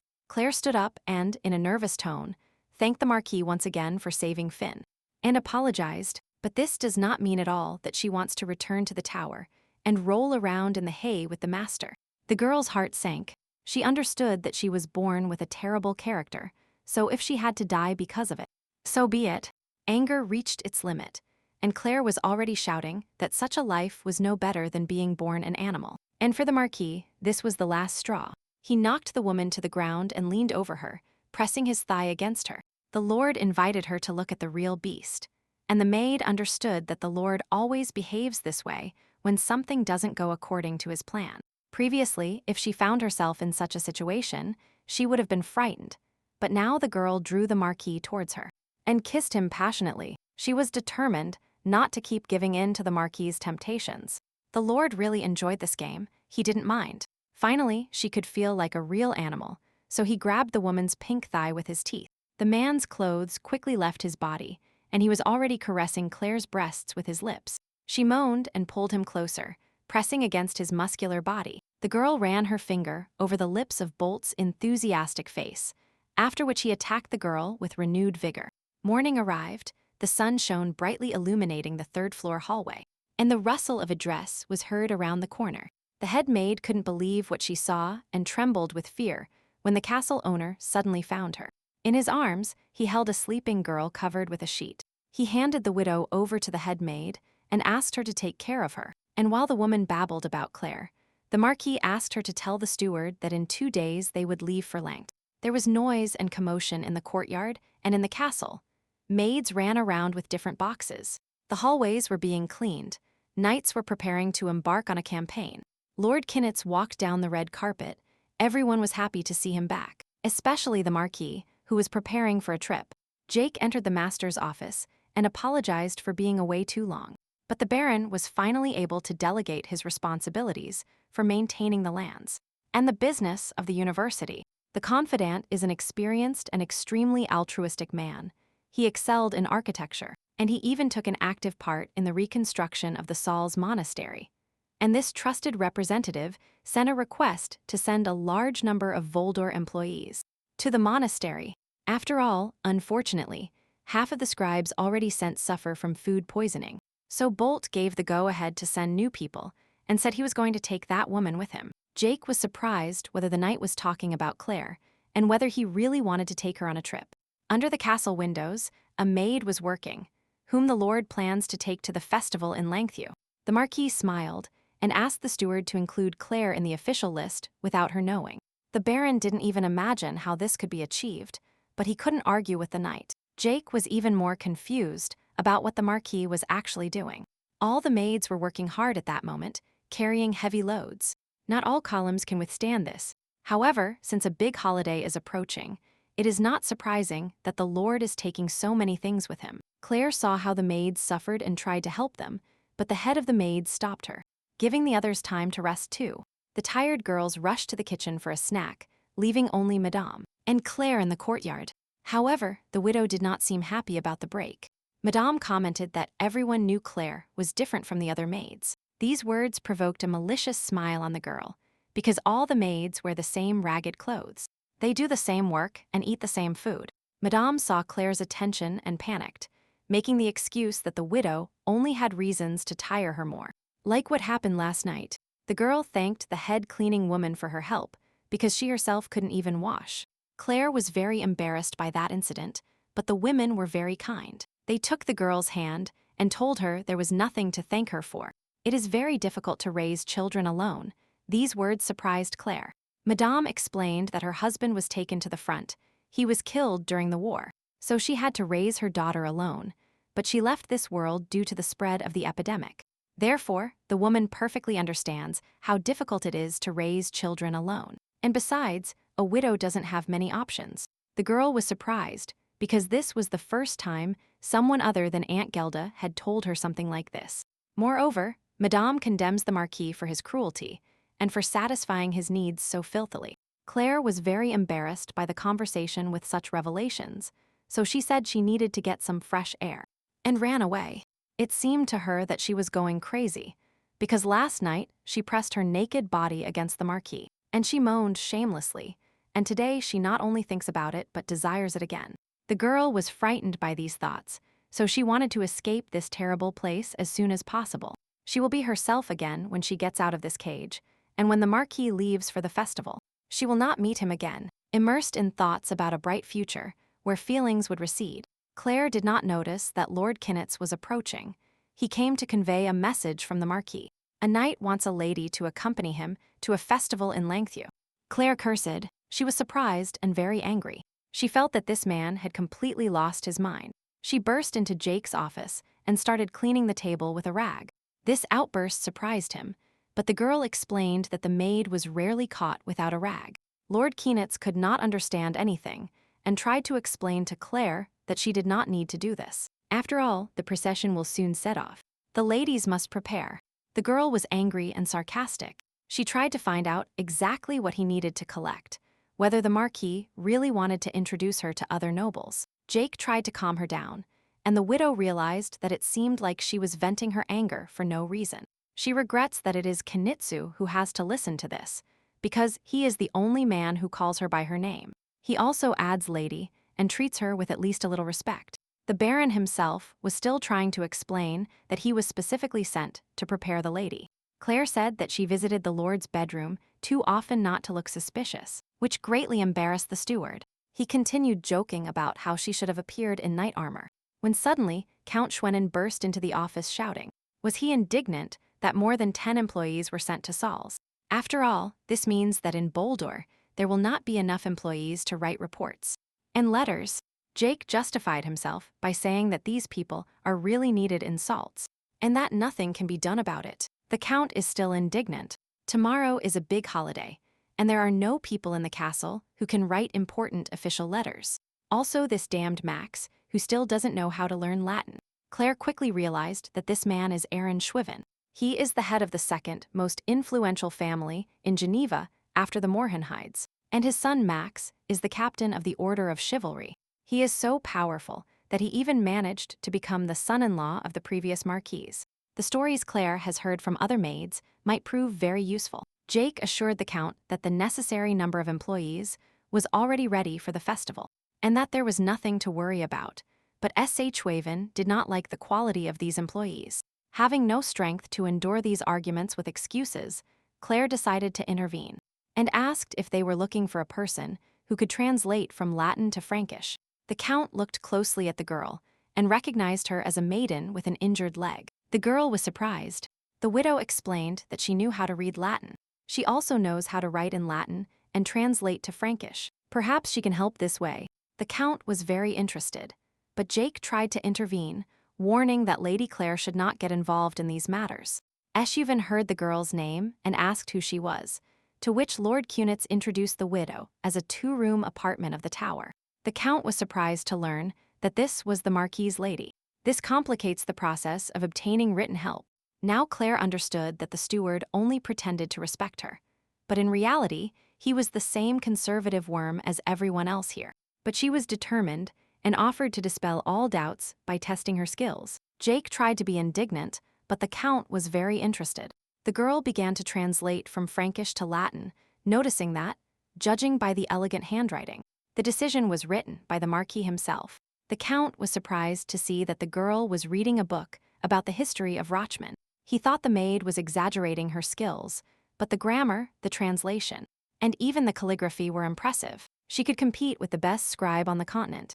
But if it turns out that a commoner has excelled in literature, and even in Latin, most nobles will consider her a witch or a victim of the plague. She should have listened to Aunt Yelda and kept silent about my skills, because the question of where Claire learned this arose again. She again made the excuse that she simply read a lot as a child, and was surprised that the Count was not angry about the fact that the woman was talented. In any case, the translation was impressive, so Schweven approached the girl and proposed that she become an employee. Jake appealed to prudence, because if people found out, Boulder would lose all authority. But the Count valued talented people more. The girl dreamed of being an employee instead of the lady of the tower. On the day of departure to Langto, a blue-eyed girl walked among the priests in black robes. The Marquis walked in armor and on horseback. People rejoiced at just one look at the Lord. It seems the Count was worried about the Marquis's upcoming meeting with the Archduke. But this event promises great benefits, so he will have to endure it. The empire is in decline. The next emperor after Ringen has passed away, and the nobles are taking everything they can into their hands, while the poor are getting poorer every day. Discontent is growing, and doubts about the legitimate rule of the imperial family are intensifying. They are truly the descendants of our heroic emperor. The empire's zenith passed with the former emperor. The Marquis, like a lightning bolt from the sky, will lead the warriors to victory, eclipsing the splendor of his predecessor's glory. The appearance of a talented military leader capable of protecting the country's borders will remind the inhabitants that he is not only the grandson of a renowned hero, but also of Baltimore Heights, the Great Lion. Of course, there may be opponents to this arrangement, but most people will support the man of the marriage. Ringen. Jake understood that the Count was right. Bolt's ascension to the throne was inevitable. This will happen when the imperial princess passes to another world. But it is unclear why Lady Claire would accompany the Marquis on such an important journey. After all, people might think the Lord was seduced by a witch. These words amused Schweben. The girl could really be considered a witch for her exceptional talents. By noon, she remembered all the rules of grammar. Such talent must not be wasted. But Kinitz didn't much like the idea of hiding Claire under the mask of a priest. But there was no other choice. In the past generation, women surpassed men in abilities, for example, Empress Berta and Marquise Oberta, who played a very important role in the country's structure. All this indicates that Claire's talent cannot be wasted. Many nobles try to offer the Marquis their daughters, willing to jump into his bed. And this woman managed to distract him. If she gets pregnant, then you can take a winning position and leave her at court, in addition to her 3 children, so that she is afraid to betray. After all these discussions, Jake should have no doubt about this woman's necessity for the Marquis. Claire wore not only a black hooded cloak, but also the name of Priest Thomas, who sucked the cart and invited his comrade to serve himself bread, because ahead was a bumpy road. But the girl was not hungry, she just clutched her bag tighter. She was nervous. It seemed to her that all the people around her were crazy for not understanding that she was not a priest and, moreover, she was not a man. The Count must be crazy in the Empire. Priests are even allowed to draw up official documents, even though they are conservatives who have lived their whole lives within the walls of a monastery. Upon discovering that she is a woman, they will never forgive him. And the Marquis is the craziest of all for allowing all this to happen. Dragging a woman to a meeting with the Archduke, keeping it secret. Claire carried dye in her bag. She urgently needed to dye her hair, otherwise the roots that had grown back would be noticeable. But it was not clear how to do it. At night, the procession finally stopped. Bolt and Max were the first to dismount. The long journey must have been exhausting. Unfortunately, the location did not have enough rooms to accommodate all the priests, so they would have to sleep in barracks. In the master's rooms, the table was covered with a variety of delicacies, and the Marquis was twirling a glass of wine in his hands. He had been thinking about that night for a long time. Was it really possible that a simple feminine provocation could make his head spin so much?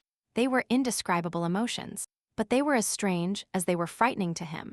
Bolt was then very afraid that Claire would die by his own hands. He could kill her whenever he wanted, and this thought enraged the Marquis. A glass of wine flew against the wall. The knight burst into the room, worrying if everything was all right, and the Lord kept thinking about the fact that for the first time he experienced the fear of loss. Mornhatz's hand was dripping wine or blood, and he himself decided that since he couldn't understand his emotions, he needed to keep the woman with him for as long as possible. So he ordered Priest Thomas to be brought immediately. The only thing Bolt was fully aware of was that taking Claire to the Archduke's palace, and secretly too, was too stupid a risk. At that moment, the door opened again. The knight brought the priest. In the worst case, the Marquis would have to renounce all rights to the throne, even if they were part of the journey. The knight left the room, and Bolt removed the hood from the girl, revealing her beautiful face. For the most part, he no longer cared about the circumstances. He didn't even really know why he took Claire with him, so he simply pulled her towards him and kissed her. Then there were kisses on the neck. The girl tried to stop him upon noticing his twisted hand, but he asked her to concentrate. The knight had just called her in front of all the priests, and then, from the threshold, the Marquis so eagerly pressed his lips against hers. The couple couldn't see peace. Chase knocked on the door with papers. The man found Lord Thomas and the priest at work, so he simply left the documents. But he still mentally realized that this priest was too small. Claire was beside herself with fear and anger. The Marquis did not let her go, even though they were almost caught. After all, if she had been declassified, the Lord would have had a lot of trouble. But Bolt explained that if he were afraid of this, he simply wouldn't have taken Claire with him. However, he had never seen her so scared. She didn't believe she would ever see that expression on his face. The girl decided to ask why Bolt took her with him. It is really all because someone needs to warm the Marquis's bed, but he handed her some papers and asked her to translate them into Latin. The godfather praised the girl's skills, so Mornheitz wants to check it for himself. While the widow was translating, the Lord was reading. Out of the corner of her eye, Claire noticed a wound on his hand again and decided to find out where it came from. But she quickly became embarrassed and did not participate in the ambiguous conversation. Therefore, I changed the subject to the question of why the Marquis needed to translate his travel diary. After all, not everyone knows Latin. It will be more difficult for other people to understand it. And this surprised Bolt. He noticed that Claire is not at all like Jake. Despite being a noble, he never contradicts, while Claire, even being a commoner, is always trying to cling to something.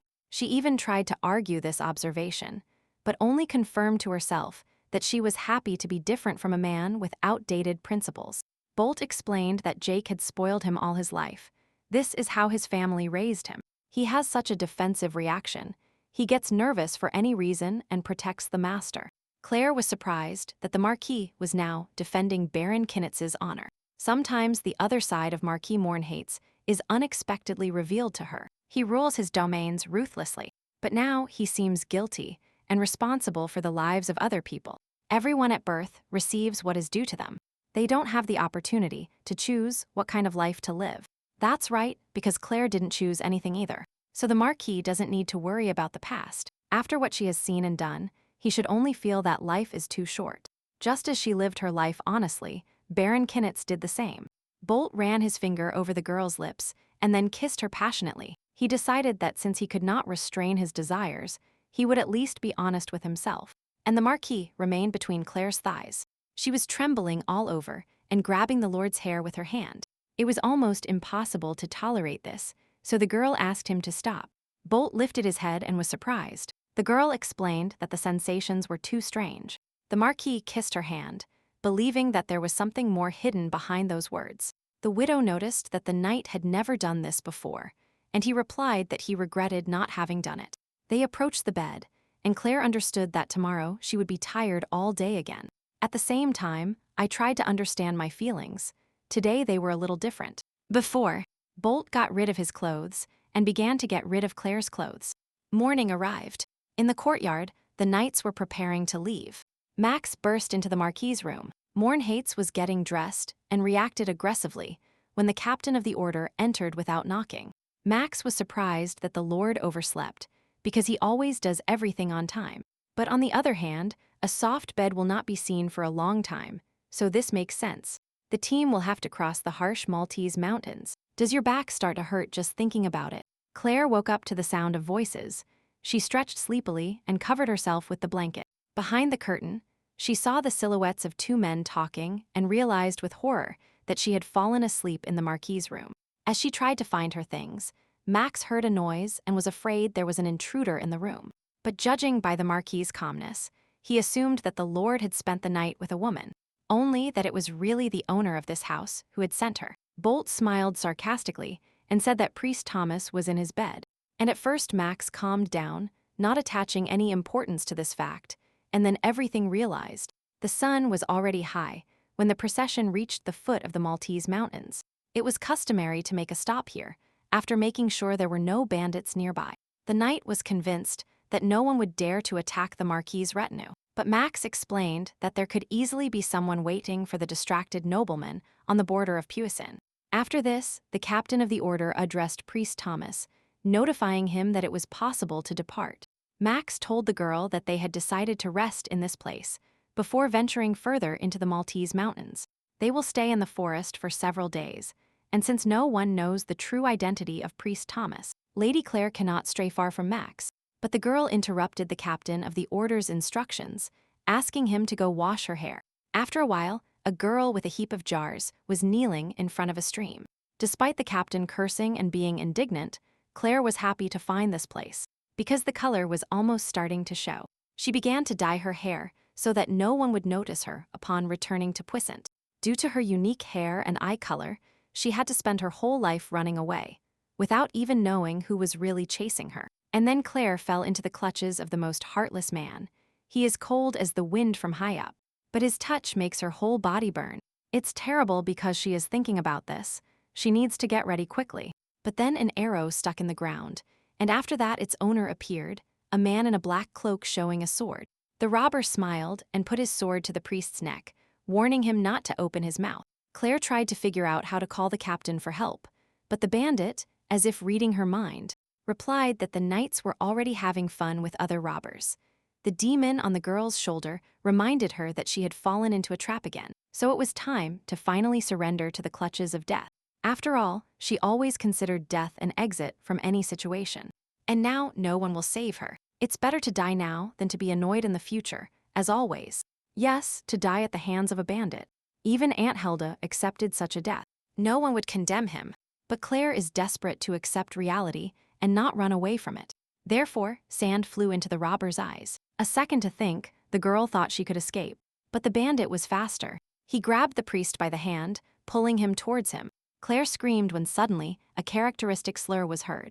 The robber fell to the ground, and Bolt was behind him, his face distorted with fear. Still holding the bloody sword in his hand, he ran to the girl, trying to find out if she was all right. He shouted, trying to get an answer if Claire was hurt, but she remained silent. And she only thought about how the Marquis was sweating. She had never seen him breathing so heavily outside the bedroom. My head started spinning. Everything around me was swimming.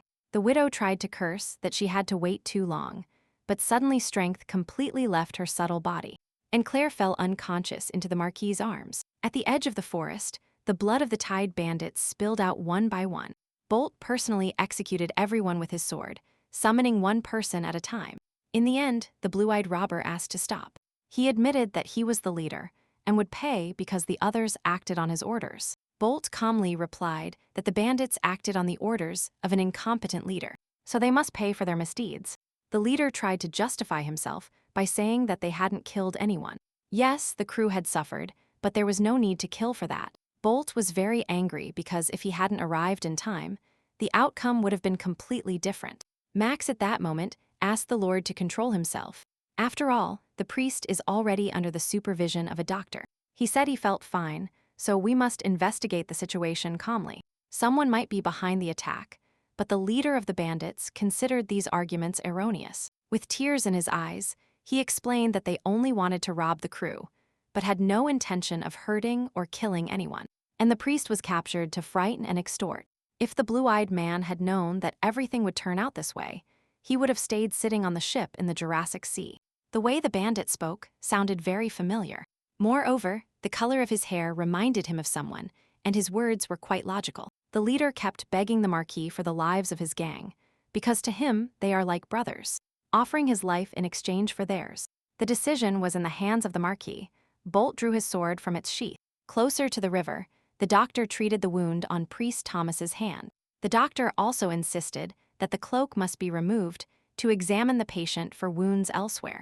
Claire, of course, was worried, but the man said he already knew who she was. The doctor examined the girl all over and also noticed that if a scar remained somewhere, Helda would be very angry. Claire was surprised to hear her aunt's name. It turned out that the doctor was helping the woman heal thorn wounds received as a result of a previous incident. Upon recalling this woman, the serious doctor became embarrassed and asked if Helda was talking about him. Claire remembered that her aunt was always the center of attention, although it was very annoying to her. The girl thought carefully and remembered that she seemed to have heard about the doctor from Gelda's lips. And the doctor sketched a happy smile. Claire at that moment wondered how he managed to fall in love with her aunt, and, in general, how people understand that they are in love. She had always been interested in what love was.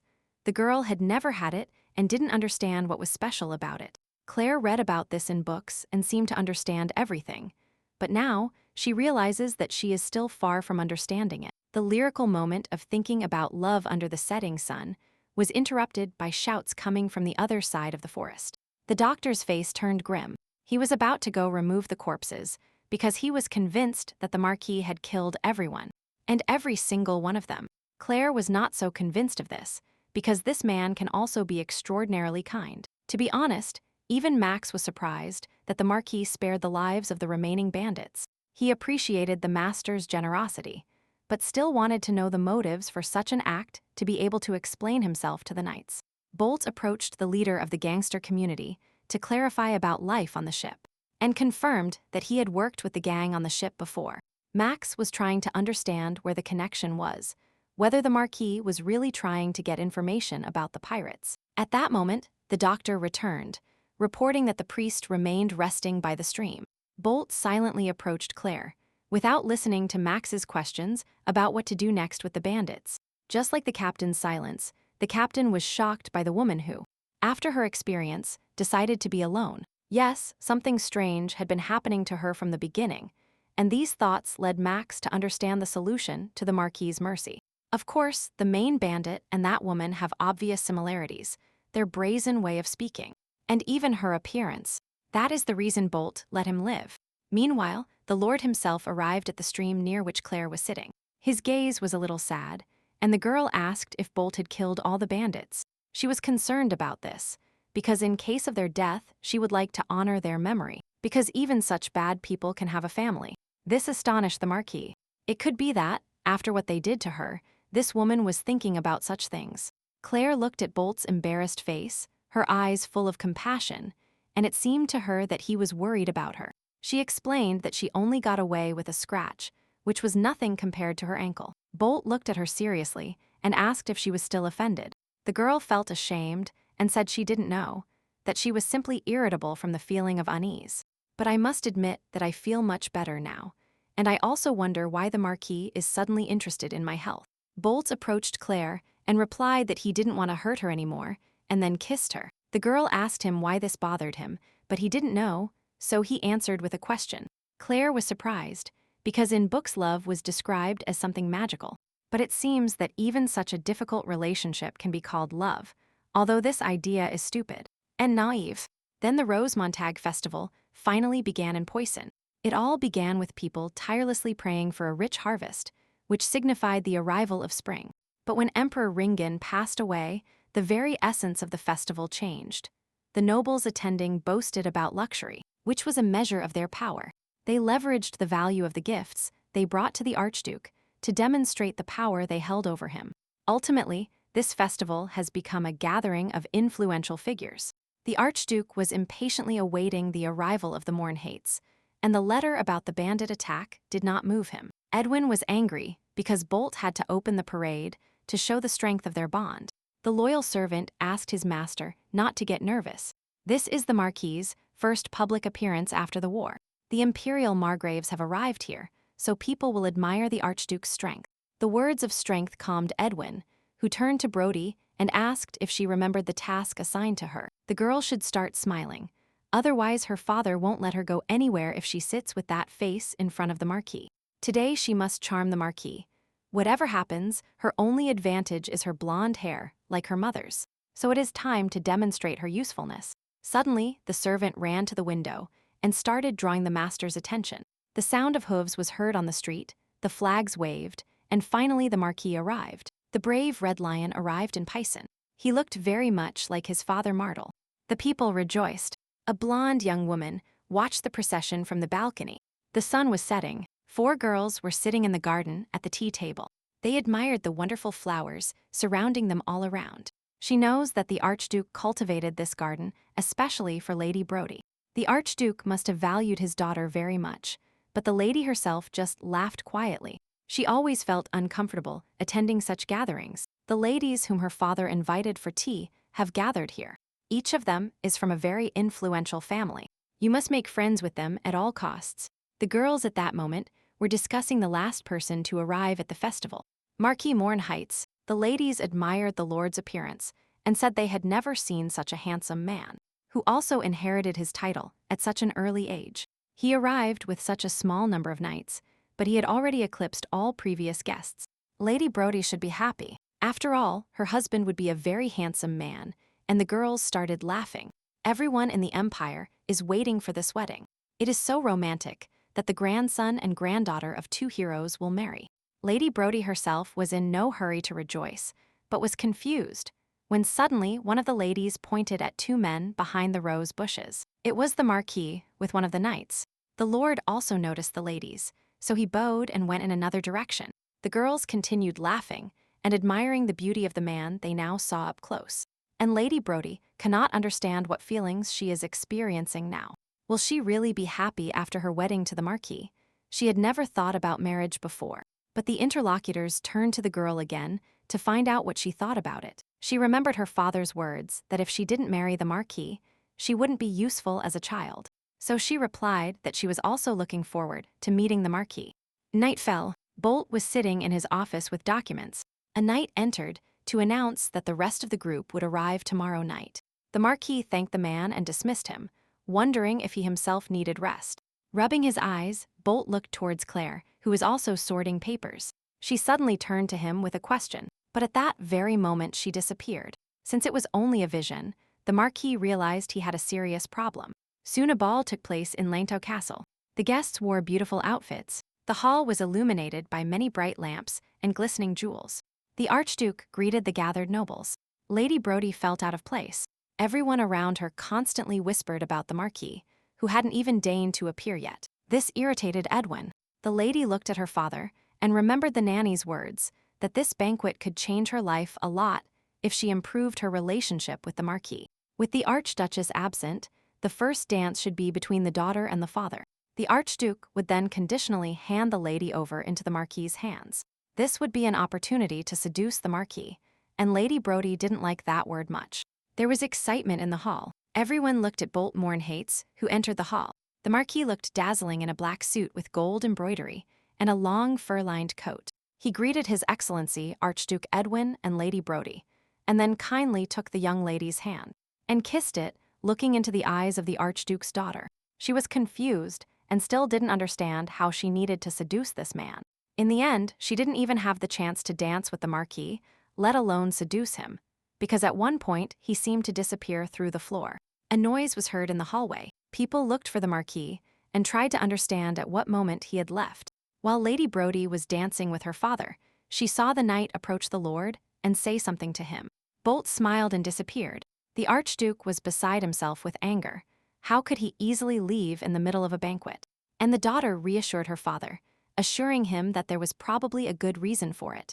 The Marquis did not return later, and surprisingly, Lady Brody only felt relief. At that moment, the rest of the crew arrived at Langtao Castle. Max was simply exhausted because he convinced the Marquis to go first so as not to miss the parade. And then the carriage wheel fell off, and he had to take care of the rest of the group. All this suffering should be rewarded with a vacation. With this thought, the knight himself arrived, and his first question was about the whereabouts of Claire.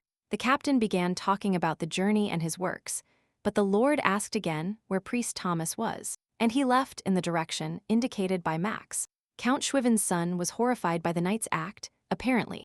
He had completely lost his mind because of the woman. There was a smell of roses everywhere since the day the Marquis arrived. This aroma has been giving me a headache. This disgusting smell drives you crazy. But suddenly Bolt saw a familiar silhouette. Among the bushes of hated plants was the most beautiful woman. The thick aroma of the trees and the bitter smell of grass, like all other smells. She can finally inhale them all. The Marquis pressed himself with all his might against Claire's slender body, noticing that she had lost a lot of weight during the journey. She tried to distance herself a little and excused herself by saying it was impossible to lose weight in a couple of days.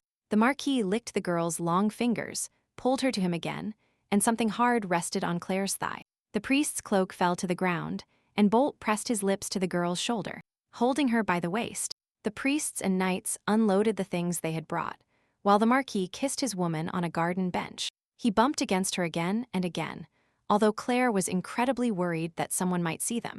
Bolt assured her that he would immediately feel any presence, so the girl had nothing to worry about. She just needed to relax and enjoy.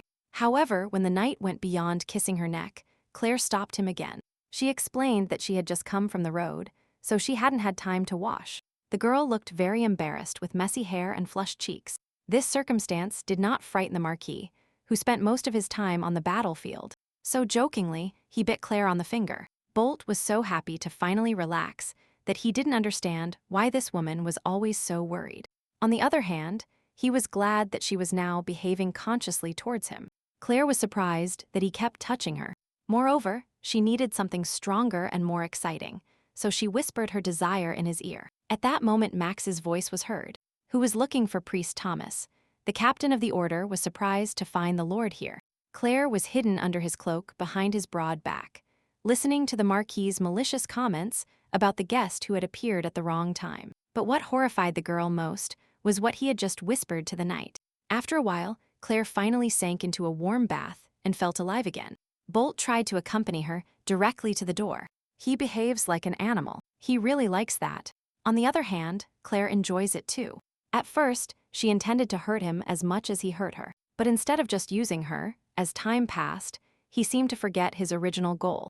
From the way he touches her and the way he speaks, it seems that the Marquis truly values this woman. And even now, she has allowed him to take control of her. I just wonder if everyone enjoys sex, and if all men want their woman as much as he does. There wasn't a single book about sex in the library where Claire was stolen from. All women in the empire learn about sex the same way. Noble women learn from their nannies who have children, and commoners from their mothers. Claire cannot ask Aunt Yelda about this, who isn't even married. So at times like this, the girl also wishes she had a mother.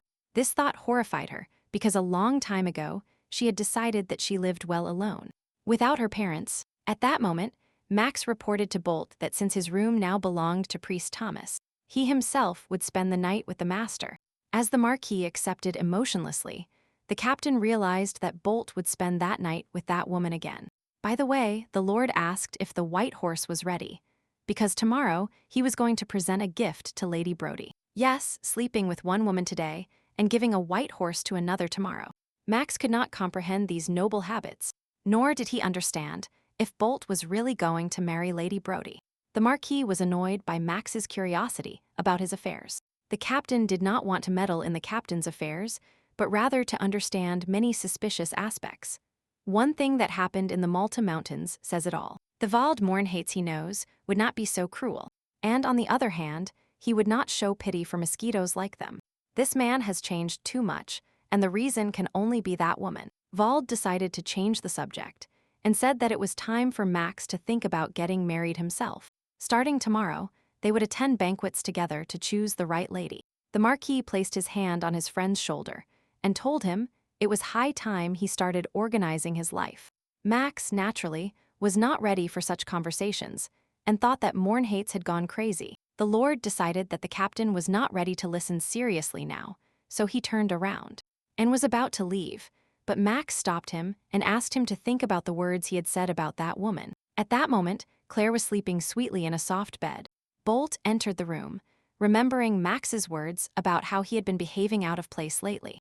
But he can cut off the head of every one of those bandits at any moment and will marry Lady Brody if it is beneficial. And he always takes what he wants, and if he gets tired of something, he can easily get rid of it. He does everything based on his feelings, so he lay down next to Claire. Morning arrived. Lady Brody was walking in the garden. Her health was excellent, as always.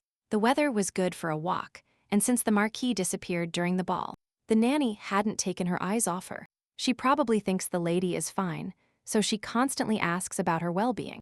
Brody was still worried that her father would get angry. He was so indifferent to blood relatives. What if he considers her completely useless and exiles her, as happened with her mother, the lady? She doesn't want that fate. Brody was snapped out of her sad thoughts by the nanny's surprise. She noticed in the distance the figure of a man on horseback. The Marquis himself approached the lady. He looked irresistible. The man was wearing a marvelous suit. Brody said that animals were not allowed in the garden. Mornhates knew it. But he wanted to present the gift in person. In this empire, dresses and diamonds are a suitable gift for a lady, and he gives her a white horse. The Marquis does not follow the rules dictated by society.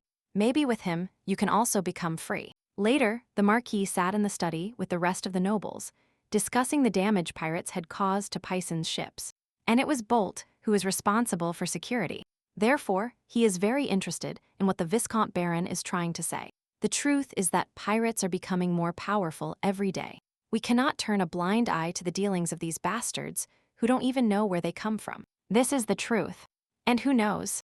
Maybe Geneva's ships are next, without a doubt. Someday they could threaten the security of the entire empire. The captains of Puissant's cavalry and navy are actually useless idiots who only got their positions thanks to the Archduke's lineage. So Edwin suggested that the Marquis personally train the Puissant army. Bold met Claire in the library. She listened as the master received the order to go to battle. The Marquis was really going to fight the pirates. She thought that the Genevan knights did not have the right experience in naval battles. It's not that she doubted the Lord, but she heard that the leader of the pirates is called the Pirate King. Even someone like Mornhates can stumble and lose. Bolt replied confidently that the one who enjoys the battle always wins. That is the whole secret of the great warrior's victories. The Marquis approached the girl. He took her chin and told her that there are only two paths that can lead to the knowledge of his legendary sword. Bolt will become the best warrior in the empire, or a complete madman. The sword is thirsty for blood. That thirst for blood reminds Claire of something. Bolt moved even closer and licked the woman's neck. He pulled her towards him. Her slender legs began to tremble. But at that moment, Max entered the library, Claire quickly put on her hood, and the Marquis threatened the captain with death because he ordered that no one should enter. But the reason was good. Lady Brodie entered the room apologizing for interrupting the Marquis's rest. The Lord apologized for being rude, because he acted rudely because he didn't know she was here. Brodie herself apologized for the sudden intrusion, but she had heard that the Marquis was heading to the border of Puisin in the Jurassic Sea, so she embroidered a scarf hoping he would return safe and sound. Bolt accepted the gift and said he would protect it like the girl of his eyes. Claire looked closely at Lady Brodie. Now she could see why everyone idolized her so much and believed she would become the next Marquise. She is so charming and elegant that it is no wonder she is the blessed daughter of that same Archduke. Claire was incredibly embarrassed. Max even noticed that the widow looked so confused today. It is probably the fact that the difference in the girl's appearance is obvious. Lady Brodie at that moment said that some members of the Morin Heights group were still huddled in the barracks due to lack of rooms, so she was ready to offer the Lengthiu monastery. Max said they already had assigned rooms, but that they couldn't stay in the monastery due to their profession. The lady apologized for such an imprudent proposal. At that moment, the maid went and was called by the lady of the castle. Brodie suggested using the large basement wardrobe to find a new suit for the priest. Because his cloak was large and uncomfortable, the men unanimously thanked the lady for her generosity, but refused the offer. Claire understood that Lady Brodie had no bad intentions, but the last thing she wanted was to feel pitied by her specifically. The lady was desperately trying to help, but she found it too difficult to understand what it was like to be the recipient of all this infinite generosity. At that moment, other nobles were discussing whether they could trust the Marquis. He may be the leader among the Margraves, but he had no experience in naval battles. The Archduke intervened at that moment, reporting that there could be an incalculable number of pirates on the sea route. The Marquis explained that the proposed strategy would not work if at least one ship was damaged. After all, it was rare to meet an animal that would attack one larger than itself. Edwin decided that since the nobles themselves had entrusted the solution of the problem to the Marquis, there was no point in worrying about what might happen. If everything goes well, then everyone will win. But otherwise, Bolt's failure can be used against him to finally bring him under their control. A new day arrived. Priest Thomas walked silently down the hall, clutching tightly to his heart the prized key to Lady Brodie's personal wardrobe. While cleaning, the maids talked about the lady's upcoming wedding, and it was unclear to the Marquis why he was taking such a risk, and he was heading out to sea. It is rare to find a bride like Lady Brodie. She is the highest-ranking noble in the empire. They will make the most beautiful couple in history, just like Emperor Ringan and Empress Berta. Claire listened to these conversations and understood that, despite her status, that very place did not belong to a noblewoman. After all, if the Marquis has already fallen madly in love, why doesn't he leave the library? Max learned of Bolt's plans and was surprised that they had to face the pirates with only one ship. If he was going to achieve this, why didn't they provide the Teutonic Order of Knights? Unlike the Mournhates, do they have experience in naval battles? Regardless of the talent the Marquis has, he doesn't believe the war against the pirates is not in line with his skills. He also only took 100 knights with him, so Max is annoyed to be stuck here with a nightmare master. At that moment, Bolt opened the map to show a diagram of the ocean. Marked in red are the points where the currents change direction, probably when tides change. The currents are so strong that they create whirlpools that can capsize ships. So the challenge is to lure the pirates into these areas so they can be eliminated at once. Max was interested in knowing where Bolt learned this information. Only those who had lived here almost their entire lives could know that. The Marquis explained that the bandit had betrayed everything. They were on their way to Lengthiu with that man now, so they would join a bit later. The Knights of Mourn Heights learned this information from the thieves. Max was surprised. He also couldn't believe that Bolt was acting so emotionally just for a woman. So he was right that there was something more behind this action. But is Bolt really sure that the pirates will fall for his trap? The Marquis explained that all monsters couldn't resist biting the bait, even knowing it could be dangerous. The more confident a predator is, the more tempted it is to fall into a trap. This is an uncontrollable instinct. All these thoughts led Bolt himself to a dead end of thoughts about Claire. The woman herself was at that moment in the wardrobe, which had previously been used as a storage room here. There should be many things. Lady Brodie is a noblewoman. I wonder why this concern for an ordinary priest. Things could change if Claire rejects his kindness, so she will just take a suit and leave. Each of them is made of expensive fabrics and inlaid with diamonds. It was as if all the highest taxes collected from people of all territories gathered right here. Here she is, the Archduke's daughter, wearing these outfits and hanging jewels like a peacock, trying to seduce the Marquis, and all to take the place of the princess, which is vacant to this day. On one side, a naive lady who loves luxury, and on the other, a Marquis obsessed with bloodlust. And women, and people believe that he will repeat the fate of Emperor Ringan and Empress Berta. They don't know how the Empress died. After the Emperor died of illness, the Archduke, who was crazy about his father's wife, tried to dishonor her. The Empress tried to escape, but was caught, so she decided to pay with her life in the name of her reputation. How can people call the Archduke's daughter the most incomparable lady? It is time to think about the image and leave here. Now she realizes how much she misses Aunt Gelda. At that moment, the Marquis entered the dressing room, instantly finding himself next to Claire, and he put his arm around her waist. He said he couldn't find the girl for a long time because she wasn't where Max told him to look. The Marquis pressed her to him, but Claire resisted because she didn't want to do this here. Then Bol looked into her eyes and gently kissed her hand like a true lady. He also asked her to swear on her honor that she was telling the truth now. The Marquis placed Claire on the table and kissed her for a long time in the dressing room. Soft moans were heard. Suddenly, a strange canvas fell over the couple, who were locked in a passionate kiss. They crawled out from under the fabric to see where it had fallen from, and Claire saw an incredibly beautiful dress. She was paralyzed with admiration, and Bold asked if she would like to try it on. But the girl was convinced that this dress would only suit an elegant lady like Lady Brody. It wouldn't be suitable for an ordinary maid like her, but the Marquis disagreed with this. It doesn't matter if Claire is a servant or not. That doesn't change the fact that she is a woman of Baltimore Heights. There isn't a single thing in the world that doesn't suit her, and no one can embarrass her for anything.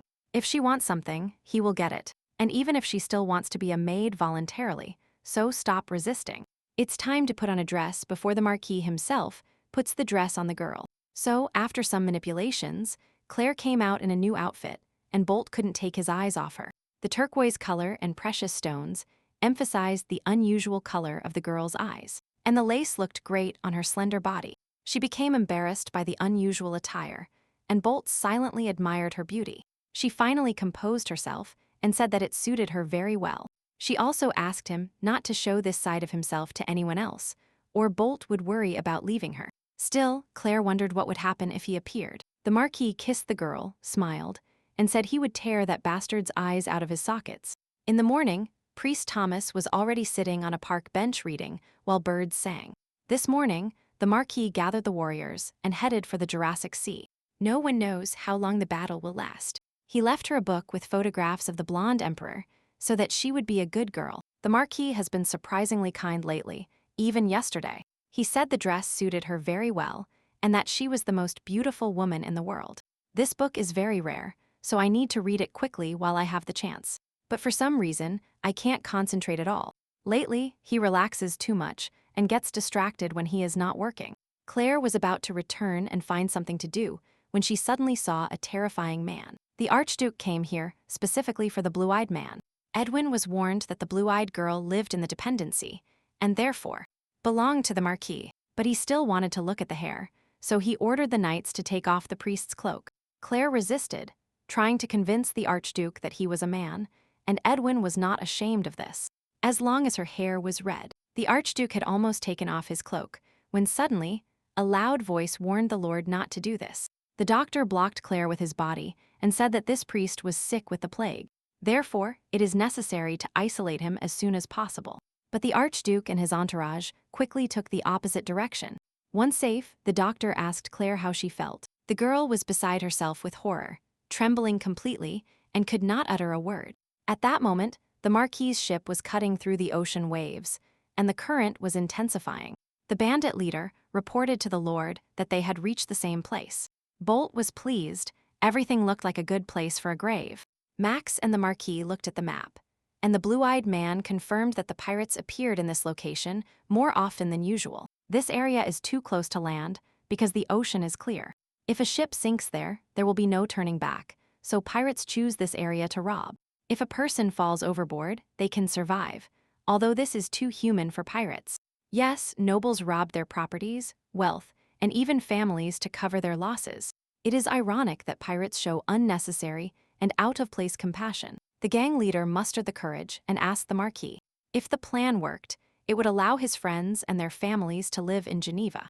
And even if the blue-eyed thief dies in this war, he still asks to keep his promise. Bolton laughed and said that no one would have to fight because they would run away. An embroidered white scarf flew through the air under the surprised gaze of the crew. A ship was seen on the left, 9 no, 10 ships.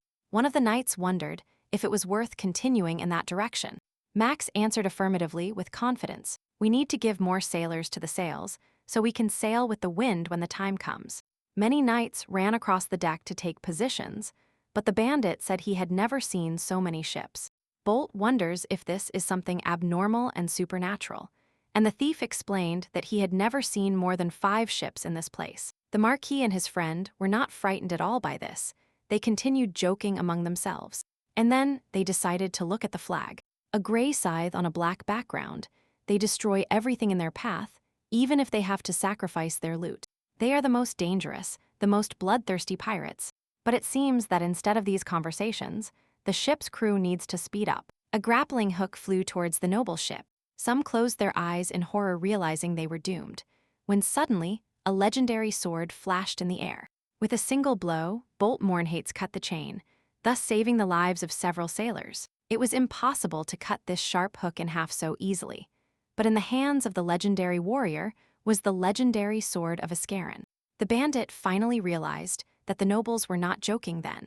The pirates continue to zealously pursue the ship, which means they have not yet realized that it is a trap. No, they understood it, but the bait is too sweet. From the beginning, there was no reason to be nervous because the Marquis of Anjates and the Margraves were next to this ship.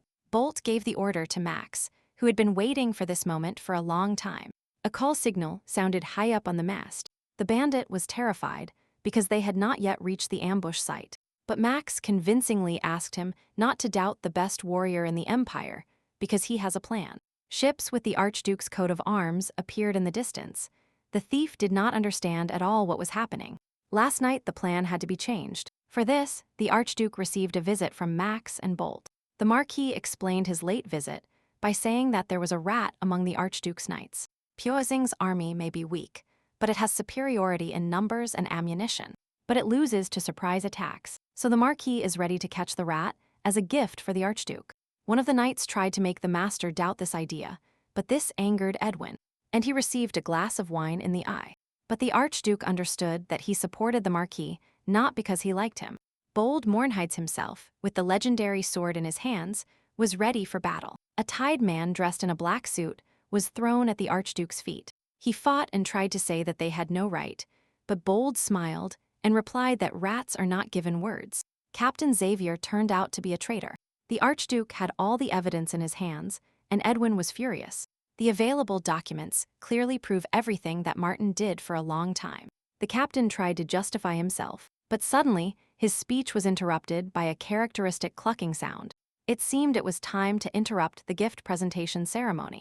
After the bloodshed, the Marquis asked the Archduke not to delay the presentation of the return gift. Edwin was still upset that Ball was right and managed to corner him. Later that evening, Max told Claire how the adventure had gone. For example, Xavier's entire family would be severely punished. It seems that at this rate, the streets will soon be filled with blood, but the performance will not be visible. Since tomorrow we will have to return. Information has been received about the need for reinforcements from the Lapas Mountains. Apparently, the invasion of the Malabo bastards has become an annual event, so half of the knights and Margraves will join the fight immediately, and Max, Claire, and the rest of the knights will return to Geneva. By the way, the reason why the captain invited the girl for a walk was finally revealed. The Marquis stood in front of Claire in a dazzling white shirt. Max quickly moved away. Bolt had arranged for this place to be with the girl, so he quickly pulled her towards him. He gave her a red rose and said that it seemed Claire remained indifferent to the past festival. The Marquis tucked a flower into Claire's hair, although she believed such things didn't suit her. Bolt agreed with her. Roses really didn't suit her, but he kissed her tenderly anyway.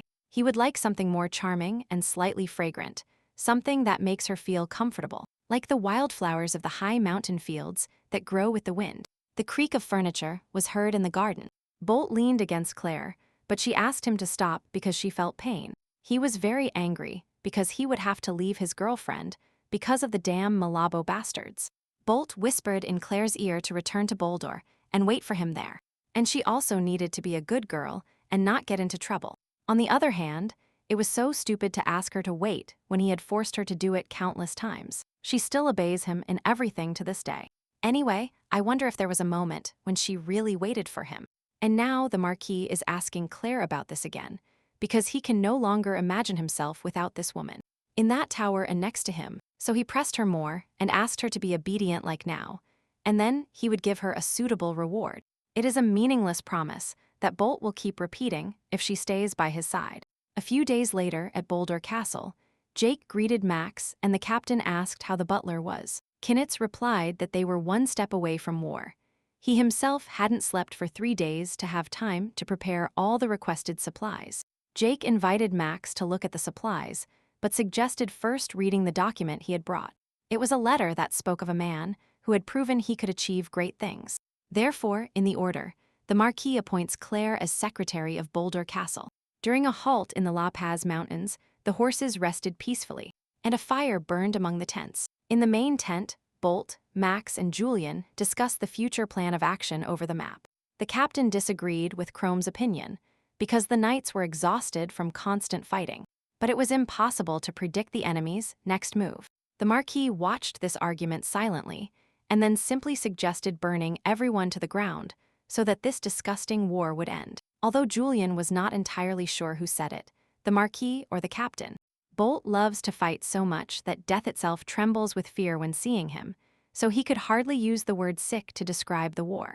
Julian also felt that the Marquis missed Geneva, as they had been away from home for several weeks. But Bolt only noticed that the sky was a very bright blue today, just like the eyes of the girl, who was also looking out the window at that moment. Claire was absorbed in her work, but a tingling sense of déjà vu distracted her while she was high up in the tower with the Marquis. She now recalls the moments and realizes how much time has passed since the moment the Marquis left for the mountain. Maybe he is also admiring the sky now, like then. Claire was pulled out of her thoughts by an irritated voice that clearly called her more than once. The Count brought another stack of documents and asked the girl to concentrate to finish the work on time. Claire tried to resist, because such a volume of work would lead her to the grave. But Schweben said she just needed to translate everything from Frankish into Latin. These are requests for donations. Letters will be sent to the high-ranking nobles of the empire. But these are not simple letters. The whole empire is swept by rumors about the lack of progress in the relationship between the Marquis and Lady Brodie. Therefore, every family where there is a daughter was visited by a feeling of hope. Everyone will reply instantly as soon as they receive the letter. They donate money to bribe the Marquis, which is exactly how the world of aristocracy works. Claire decided to clarify whether the Lord was also interested in marrying soon, and the Count suspected that the girl was jealous. S.H. Waben asked Claire not to harbor false hopes and to serve the future Marquise as faithfully as she serves the Marquis now. But the girl was not sure she deserved any special treatment from the Lord, which irritated the Count. He explained that the heir's tower was built by the first Marquis of Newburgh, and this is not a place where the first person he meets is allowed to stay. So she should be grateful to Bolt for his kindness, and for having the opportunity to give him the most beautiful gift a man can receive. Go. It is surprising that 3 times she failed to realize it. She needed to give birth to a son for the Marquise. And while Claire was looking for words to respond to such impudence, a sailor walked through the port with a barrel on his shoulder. He spotted a white scarf with embroidery among the cargo. It seems this thing is not cheap. He needs to give it to Claire. The young man bent down to pick it up. Another worker noticed this action and ordered him to stop. And then the barrel rolled over. He started shouting that this was his product and grabbed the young man by the neck. But the ash-haired man could stand up for himself. The sailor flew off in the other direction. The young man said that he would do whatever he wanted on his last day here, because Endian was heading to meet his little sister. Claire walked through the winter forest. On such a night, the Count forced her to work late. It seems he really wants to take her to the grave. The girl has been working as an employee for 6 months, but her workload is no less. And if you think about it, you can't say she likes it. However, she learned a lot from this job, and now she can express her thoughts. Now she finally feels alive, but it was not the time for fantasizing. She had to run home, in time to wish the children good night. Suddenly, her legs started to slip, and the girl fell headfirst. A stream awaited her, and if she fell into it, she surely wouldn't get away with just a slight freeze. Of course, at that moment, she was saved by a handsome knight, who once again found himself in the right place at the right time. The Archduke at that moment was torn and angry because the negotiations had barely begun, and the Marquis had already left. He ordered his captain to conduct negotiations on his own and left somewhere. Edwin was angry because immediately after the naval battle, he had to marry the Marquis. And his daughter, one of the counts, suggested sending a letter to Boldor, because preparations for the victory banquet had already begun. So Bolt should be present in any case. However, this plan will not work, as movement through the heights is very difficult in winter. Furthermore, the peace negotiations are not over yet, so calling Bolt under the pretext of a banquet will only anger Bolt. And there is also a risk of undermining the Archduke's situation. Edwin shouted that he needed to send gifts to the Marquis, sparing no expense, to tear him apart, but do everything possible to get closer to Bolt before next spring. With the start of spring, they must be husband and wife, for if Lady Brodie enters the house of the Morn Heights, Edwin's grandson will inherit the great title, and since the Archduke can use Bolt's power and the people's love for his grandson, he will be able to wield a power incomparable to that of the current emperor. This means Edwin won't have to wait for his own brother to die.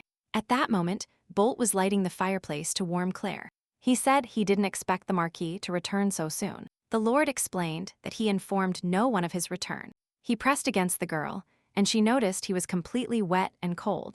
It turned out he swam right across that stream, and then gave Claire his cloak. The girl said he should still wash his hair, he just needs to find something to dry it with. However, Bolt quickly grabbed Claire by the waist and pulled her to him. He asked again about the girl's well-being, the condition of her leg, and she said everything was fine. The Marquis suggested that the next time she rolled down the slope, she should spread her legs to slow down. Otherwise, she would break her skull. After making sure Claire was fine, he leaned on her so they could sleep together. Closing his eyes, he inhaled this scent. That's why the war seemed so unusually long to him. Surrounded by the smell of blood, he kept recalling the scent emanating from this woman. In a matter of minutes, Claire could only hear the sobbing of a large body nearby. Now that she thought about it, she realized she had always been the one to lose her temper first. And now Claire sees him sleeping peacefully, remembering that Lord Bolt was once a child.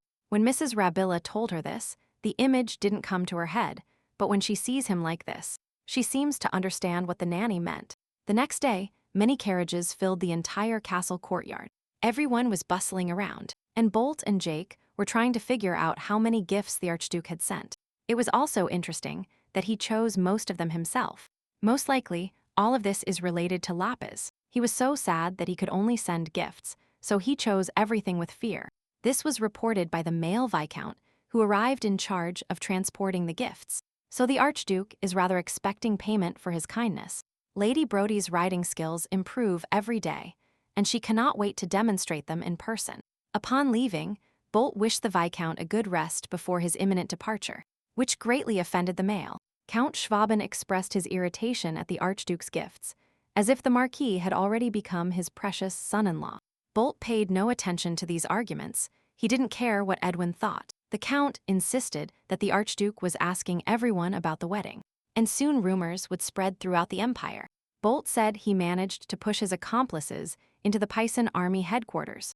6 months later, immediately after the destruction of the pirates, a traitor was brought before my lord, who justified himself by saying that he had provided certain information only to cover his son's gambling debts. And then they started blackmailing him, telling him that if he stopped doing this, the information would reach the Archduke.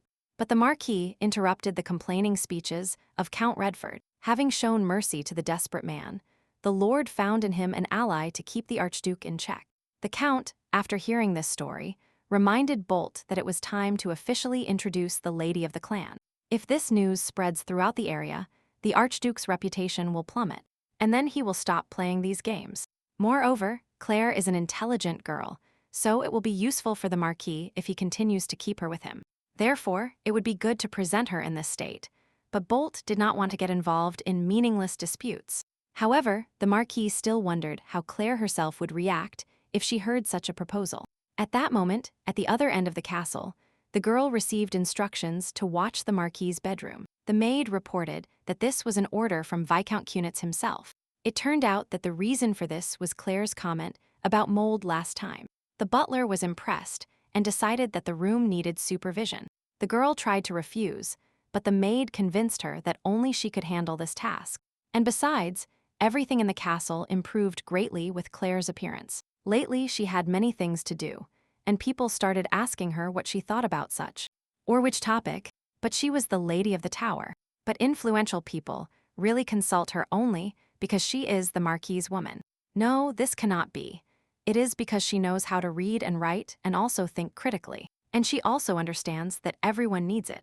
Wherever the girl goes, no one will stop her. But Claire is interested to know what will happen when the Marquis brings another woman to this bedroom. She hadn't seen the Lord since that day. Without the warmth of the fireplace and his cloak, it might have seemed like everything was just a dream. He never came looking for her since that day. Maybe he has already found a replacement, or he is really going to get married. This is even stupid. The fear of losing the scarce power she now has. Claire has already felt the pleasure of the scarce power she has gained. Why is she still not aware of her place and cannot stand the life she deserves? She just needs to please the Marquis and maintain his interest in her person. At that moment, the object of Claire's thoughts herself, and the owner of the room appeared in the doorway. He sarcastically commented that being here at such a time was too bold. Claire apologized for entering the room without permission. She was just here to check the condition of the room. He quickly approached the girl, leaned down, and told her he didn't expect such enthusiasm. The widow squeezed against the sofa, perhaps because memories appeared in her head just a few seconds ago. She felt uncomfortable now. She explained that the task of checking the room was entrusted to her by Viscount Kunitz, and the Marquis noticed that his woman had many different obligations. Claire felt ashamed. She looked away and said everything happened by accident. The Marquis asked her if she was decorating this room, and she replied that she was only making a list. The merchants did the rest. Volta stroked the girl's face and asked her to remember that he loves bright colors. They are charming, especially blue. Claire needs to keep this information in her head. At that moment, she realized that only a couple of months remained until spring arrived, and then her presence here would be in question. The real owner of the castle will arrive very soon, not a fraud like Claire, but the one who can turn this beast into a truly influential figure, the real mistress. So now it costs her nothing to kick the lady out of the tower. The next day, Claire was with the Count in the library. They discussed letters and today's agenda. S.H. Waven said the girl should learn to take responsibility when necessary, because she comes up with good ideas. She objected, saying that it was just the idea of an ordinary servant, but that she liked the Count's care. Schwaven saw that behind these speeches supposedly hid modesty, but in reality there was arrogance. Her skills and talents faded over time only because she was born a commoner. So the Count suggested that the girl think about her adoptive father, and if the surname Schweven doesn't suit her, then she could find another that suits her talents. So it would be easier to gain a foothold at court than to simply be the wife of a marquis. The Count believes that Lady Brody is not suitable for the role of Volder's mistress, so they should have someone who plays the role of at least an unofficial mistress. Claire sat sadder than a cloud, because she believed the Marquis himself wanted to marry. But Schweven called this idea stupid, and also did not want the girl to waste her talents. It is possible that Claire's life would be better if she acquired the status of a mistress, instead of the one who warms the Marquis's bed when he desires it. Later, the girl from the forest got up on her skis and thought about this proposal from the Count. He presented everything as if he were worried about her, as if he were very good and kind, but in reality, he wanted to keep her close to satisfy his vile desires. One just has to forget and let go. The widow could not appear before the children in that mood, especially today, when she returns home and they are still awake. Furthermore, Claire now has incredible snowshoes that she borrowed from other servants. Walking with them is very refreshing. The girl felt free. Near her destination, the girl noticed a dark silhouette under a tree. Claire quickly passed by the Marquis, snow flying towards him from under her snowshoes. After a short conversation about the Count's proposal, Bolt noticed that the girl had become more arrogant since their last meeting. She apologized and said she did not intend to offend the knight. He also saw deception in this. Claire made her tone even more serious and asked if the Marquis would like her to thank him for this offer of official castle mistress status. She feigned words of thanks, and Bolt laughed cheerfully, noticing that the girl was still the same. It was the first time Claire had seen such a sincere laugh from the Marquis. And at that moment, he took her hand and suggested she follow him quickly, if she of course didn't want to be devoured. After a while, they were already sitting in the tower. The Marquis handed the girl a hip flask. She smelled the liquid. It probably contained alcohol. Bolt was clearly tired, so he rested his head on the girl's shoulder and closed his eyes. Lately, he has been acting so strangely that he put her back in the tower. Although the house was already 2 steps away, he started giving her alcohol and using her as a pillow. Claire wondered if maybe she should really take a drink, and Bolt, in a half-asleep voice, asked the girl to carry a lantern next time she went for a walk in the forest. Quite a few wolves have been seen in the area. The Marquis liked to watch them when he was a child.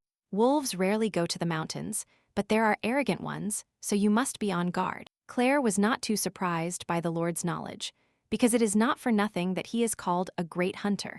The girl remembered the nanny's stories about the Marquis's childhood, when he was a completely different person. He had sweet cheeks and was very naughty, an ordinary boy like everyone else.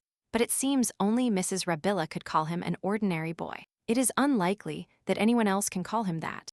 Bolt was still lying on the girl's shoulder at that moment, but he had already opened his eyes. He seriously asked Claire again if she refused to become the mistress of the castle. With such a status, she will not hold power. Maybe she shouldn't neglect this proposal. But Claire replied that she accepted the tower and the house only because he insisted.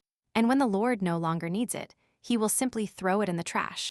Bolt took the hip flask and took a sip, and then said that despite these fears, she was still here. And judging by the rumors, she liked the job of an employee. Lately, the Marquis began to write down this woman's handwriting in every work, in every document of the Mournhades. They are all full of frankness and gratitude, and everything is decorated with an ornate handwriting, symbolizing the character of the employee. She is everywhere, she reminds herself everywhere, and now she behaves as if she means nothing. Claire said that she should not be ashamed of her refusal. She still had no other choice, because she had to obey every word of the master. At first, the Marquis consciously kept his distance. He really didn't want her to become like any other person who took the name of Morn Heights, having gained not a drop of power. Although he knew she was different, he couldn't simply trust because she wasn't like the others. So the Marquis kept his distance, and yet he doesn't like the way the widow rejects him so firmly. And with a determined look, Bolt was glad that the girl was so obedient, but still it was not worth it. He will choose a suitable family for her.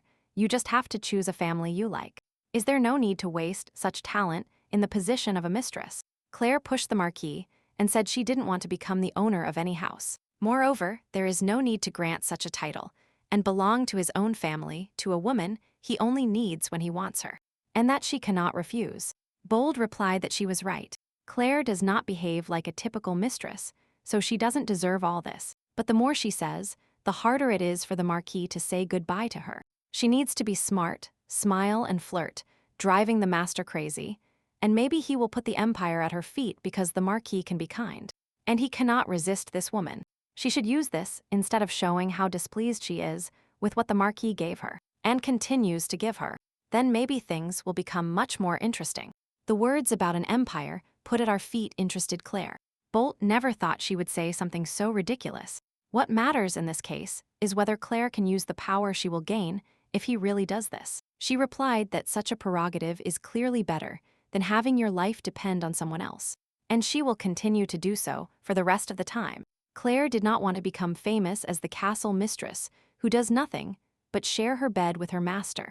Abal was excited by this game, especially when the girl sat on top of him. He explained that choosing between the life of a servant is different from carrying someone else's name that will cover yours, and living as a mistress for the rest of her days. So Claire wants at least to have freedom of choice, because without it, her life will be even more monstrous. If necessary, she will behave like a seductress, but then she will want to continue living like this. Bolt thought about it and asked why he should meet her halfway if she behaves so arrogantly. Forgetting her place, Claire ran her hand over the Marquis's cheek and replied that he still couldn't let her go right now. That's why she indulges his desires and behaves arrogantly. while at the same time pointing out to him that she has forgotten her place. And if the Marquis continues to press, who knows, maybe the wolves will eat her or they will find her somewhere with a broken neck. Claire understood perfectly that Bolt was now very afraid of losing her, and that is where her power lay. And confidence, so the firewood crackled in the room, and the bed creaked again. The Marquis wanted to see his seductress's face, but she again hid her eyes in embarrassment. His intense and frank gaze weighs on Claire to this day in the past. She would have felt powerless and weak before this gaze, but now she is no longer afraid of him. Now she can look him straight in the eye. Bolt liked it when Claire looked at him. As long as he had her, he would let her do everything possible to make him desire her even more. The girl did not understand what he was trying to achieve if he continued to behave so openly depraved. She would simply have to use it. Claire looked at him seriously and pushed him onto the pillows. The girl was sitting on top of the Marquis. He was surprised and interested in what would happen next. She took his hands away and asked him to lie down and not move. Claire was going to be the mistress he desired, so she has already assumed the role and expects the Marquis to endure such intensity of passions. Bolt gritted his teeth, a vein bulged on his neck, and sweat ran down his face. After this, Claire made him promise to leave her alone, but the Marquis noticed that for now she was coming into his hands herself. She leaned towards him and told him that if he wanted it that way, so be it. Yes, Claire believed it should be so if it was an order. The next morning, the girl was already sitting at her desk at work. She smoothed her hair. She had a hickey on her neck from last night, which she had to cover with her hand when the Count entered the room. But he still noticed, and got angry because he didn't understand why she still refused the status of mistress. Then there was a conversation about a possible pregnancy, and this was beyond Claire's strength. She quickly got up and ran out, supposedly to get some ink. In the hallway, she met the Marquis, who sarcastically asked her if she was really shirking work. Claire explained that she just needed to get an ink bottle, but Bolt led her to the office. The door closed, the Marquis approached the girl, hugged her from behind, and asked if she wanted to start bothering him here. But at that moment, someone knocked on the door. It was Julian. He said the informant had arrived. Bolt replied irritably that he would decide everything later. And Claire didn't like that. She tried to persuade the Marquis to go take care of the business, because it could be urgent. But he whispered in her ear that he only had one urgent matter here. And if she didn't understand, the Lord decided to clarify that it was Claire who had this urgent matter. She promised to devote herself completely, and in return, he would not keep her in this hated castle. It was true, but Claire had given so much during the entire previous night, it really wasn't enough for him. The Marquis let the girl go, went to the desk drawer, and then called her. In his hands, he held a bottle of ink. It seems this amount should be enough. Bolt handed the ink to the widow, kissed her on the ear, and told her he would be in the tower before dawn. So it was better for her to wait for him. When Claire left the office, she saw Julian and told herself she shouldn't be ashamed. In any case, she knew what she was getting into and knew the salary and value of that status. If the Marquis gives her the chance to be the lady of the tower instead of the mistress, she will have to give him what he wants. And in one of the taverns, there was a lot of noise. People were commenting on the latest rumors. The Marquis brought a woman to Boulder Castle, who is also a widow and had 3 children. They also say she decorated the tower to her liking, as luxuriously as the castle, and he also gifted her this very tower. This conversation interested the blonde man. He learned that the Marquis was going to marry Edwin Ringen's daughter, and this man brought a widow to the castle. The others considered him a scoundrel for his ignorance, but he excused himself by saying he had just arrived in Geneva. People still believed that only the Archduke was interested in the wedding. The Marquis himself didn't even look at the lady. But the young man with blue eyes said that Mornhates even started a war with the pirates for Edwin's sake. But people objected again, insisting that the Marquis was simply showing the strength of his army. But Diane no longer wanted to discuss this. He was more concerned about the widow's fate. Why is the Marquis bothering with her? Since she has 3 children, she must be older. But one of the men objected. His wife works in that castle and said that woman was quite young. They also say she is very beautiful, especially her blue eyes. The people around started admiring the Marquis again, even his taste in women. And Diane left the tavern and thought that Jenna was pregnant before leaving, and that if the children were properly cared for, there should be 3. Also, blue eyes. It seems they were really talking about Claire. What did she get herself into this time? At that moment, the children were lying sick at home with a cold. Of course, the mother ran as fast as she could. Aunt Hilda was worried that Claire would have to take time off work, but the girl explained that she couldn't do anything else. She also brought a doctor who touched Luca's forehead and concluded that the child had a high fever. Finn also has a fever. Most likely it's a cold. Many boys are sick now. Aunt Hilda asked Claire not to get close to the children. God forbid she gets sick too, so it was better to keep away to avoid catching a cold. The doctor said Hilda was fine, but to be careful just in case. At that moment, the nanny came with Rudia. Mrs. Rabia decided it was better for the baby to stay in the castle for now. Claire wanted to stay with the girl, but the nanny said that only those with permission can enter the heir's castle. If the baby is taken away, problems may arise. The girl really asked for Rudia to be handed over, when suddenly the Marquis entered the house. Noticing that the widow had not finished her work yet, he ordered Dylan to take his things and light the fireplace in the tower because they were taking the child with them. Claire looked surprised, but Bolt acted as if these things were obvious, because a child cannot be allowed to catch a cold. After a while, Claire was already sitting in the tower, warming herself by the fireplace and feeding Rudia. However, the food had already gotten cold and needed to be reheated. The Marquis offered to hold the girl while Claire heated the food. The widow really didn't want to hand the child over to the Lord, so she resisted and said she would do everything herself. But the child himself approached the man saying, "Daddy." The Marquis also noticed that even a child could decide he was better off, and Claire was completely surprised. Initially, she refused because she couldn't imagine the Marquis holding the baby. But Rudia was fine. She smiled widely at the Lord.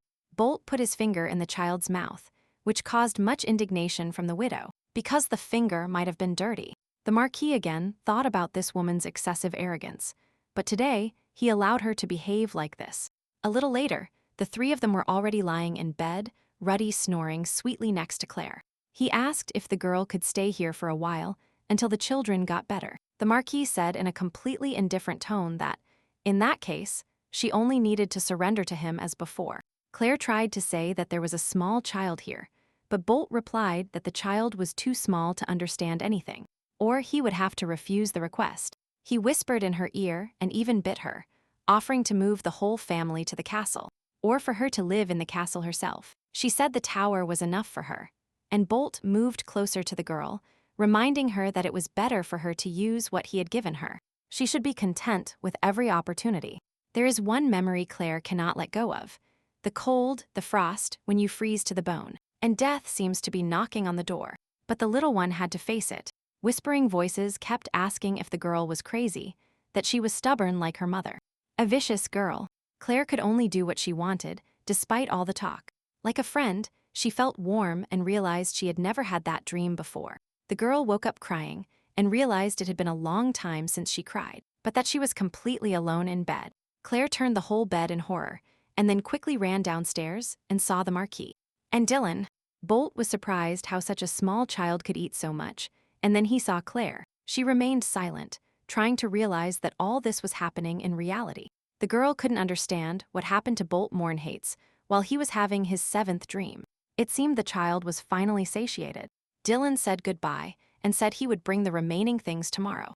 The knight left, and Claire turned to the Marquis and asked him to take Rudia away. The Marquis said it wasn't necessary and suggested they go upstairs, and that they would bring a new bed today, since a smaller bed was needed, and Claire needs to keep her ears open. But the girl still couldn't get over the fact that Bolt ordered a bed especially for the baby.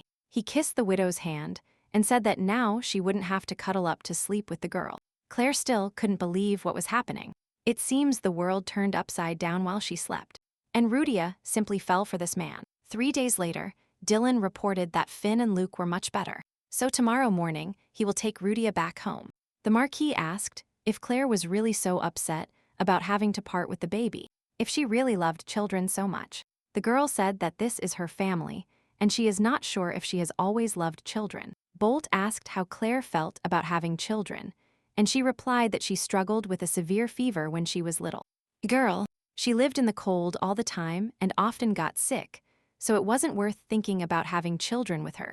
The Marquis considered this nonsense, but Claire seriously said that the doctor had warned her that it would be difficult for her to get pregnant. In other words, she won't be able to be a mother. Rudia was wriggling in the Marquis's arms, pulling his hair and laughing. Bolt noticed that she had a lot of stamina, just like the captain, but now was the time to calm down. He remembered Claire's words recently. She said that he didn't seem to care, but when she told her aunt about the pregnancy problems, she cried incessantly. The Marquis replied that with or without children, the widow still belonged to him.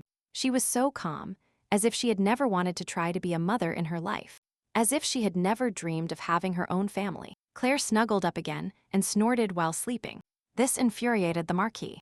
Her mother was tortured by some noble brat before her death. They were tormented by hunger, which is why she is so weak.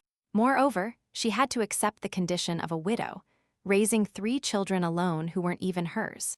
And she also gave herself to a man of noble blood whom she was supposed to despise. It is very annoying, and he never understood why she always sleeps curled up in a fetal position. Then the baby in his mother's arms cried out, and the Marquis told him to be quiet. No matter how much he tries, Rudia, his aunt still belongs to Bolt. Outside, the birds were singing, workers were bustling about, and 2 men were walking on the red carpet of the hallway. Viscount Baron was in a very good mood. A week had passed since he arrived in Boldor. All because of the idiotic Marquis, the Viscount failed in his mission, which was to deliver an incredibly important message from the Archduke. But today everything will be different. Now a male with military equipment, ideal for a military leader. Claire passed by, Jake bowed silently to her, and the Viscount couldn't believe how it was possible. He had never seen eyes of such a pure blue shade. The Archduke definitely wouldn't be able to resist such beauty. Yes, the hair color is a bit inappropriate, but the eyes should be enough. Such a treasure is hidden in the mountains, so the male decided to ask the butler a question about this woman. Viscount Kinnitz warned the Viscount very coldly, and even a little sinisterly, that not a single soul in Voldor would dare to touch what belonged to the Marquis. Otherwise, during his life, he will go through as many circles of hell as he wouldn't have to go through even if he died. The sun was setting. The Marquis was on the roof of the tower, admiring the sky. All his thoughts were occupied with her. It seems Claire would like this color. Most likely she will also rise, because she will want to be as close to this sky as possible. Bolt even smiled at how predictable she was. He was already cold, but he cannot resist looking at something as small as the sky of beautiful colors. But seeing Claire running towards him brings great pleasure to the Marquis. So let him run, don't stop and run. And in a matter of minutes, the girl found herself at the top of the tower. Bold thought this was even absurd, and then approached her. She has a man willing to lie at her feet, but she remains stubborn, and she cannot even offer him a smile. But still, when the Marquis sees Claire and looks into her eyes, all disappointment drowns in these deep blue waters. Bolt ran his finger over the girl's lips and gently touched them with his lips. After a while, they were already lying in the same bed. Claire shared that she didn't expect to see the Marquis today. She saw the carriages arriving from Langto.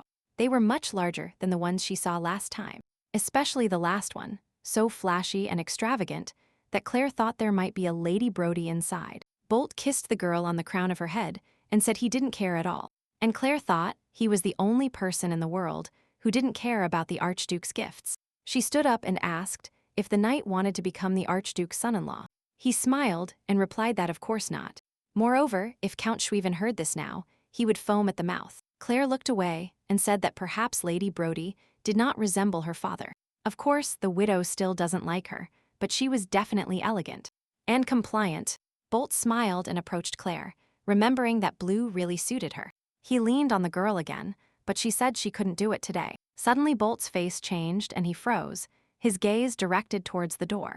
Claire jumped up, not understanding what was happening outside, but the Marquis asked her to stay put, and he took the sword himself. He promised the girl that if she was good, he would give her something that would look even better on her than that dress. A fierce battle broke out in the street. The man in the cloak noticed that he hadn't fought in a long time, so he couldn't control his strength. 2 Teutonic knights couldn't cope with some stranger and got depressed. But at that moment, the Marquis came to the rescue. He immediately realized that in front of him was a mercenary, using fighting techniques never before seen by the Knights of the Order. Bolt was determined, drew his sword, and began to fight the stranger. The Marquis saw that the mercenary wasn't trying to kill him, but there was enormous power hidden in the enemy's sword. Bolt tried to find out who this man was, but then a boot flew towards the attacker, calling the hooded man a bastard. An enraged Claire appeared on the battlefield. She ran towards Endian with curses, but Bolt forcibly stopped her. A few minutes ago, Claire was wondering why the Marquis took the sword he had put away earlier. and he didn't even want to look at her. She got out of bed because she just wanted to look outside out of curiosity.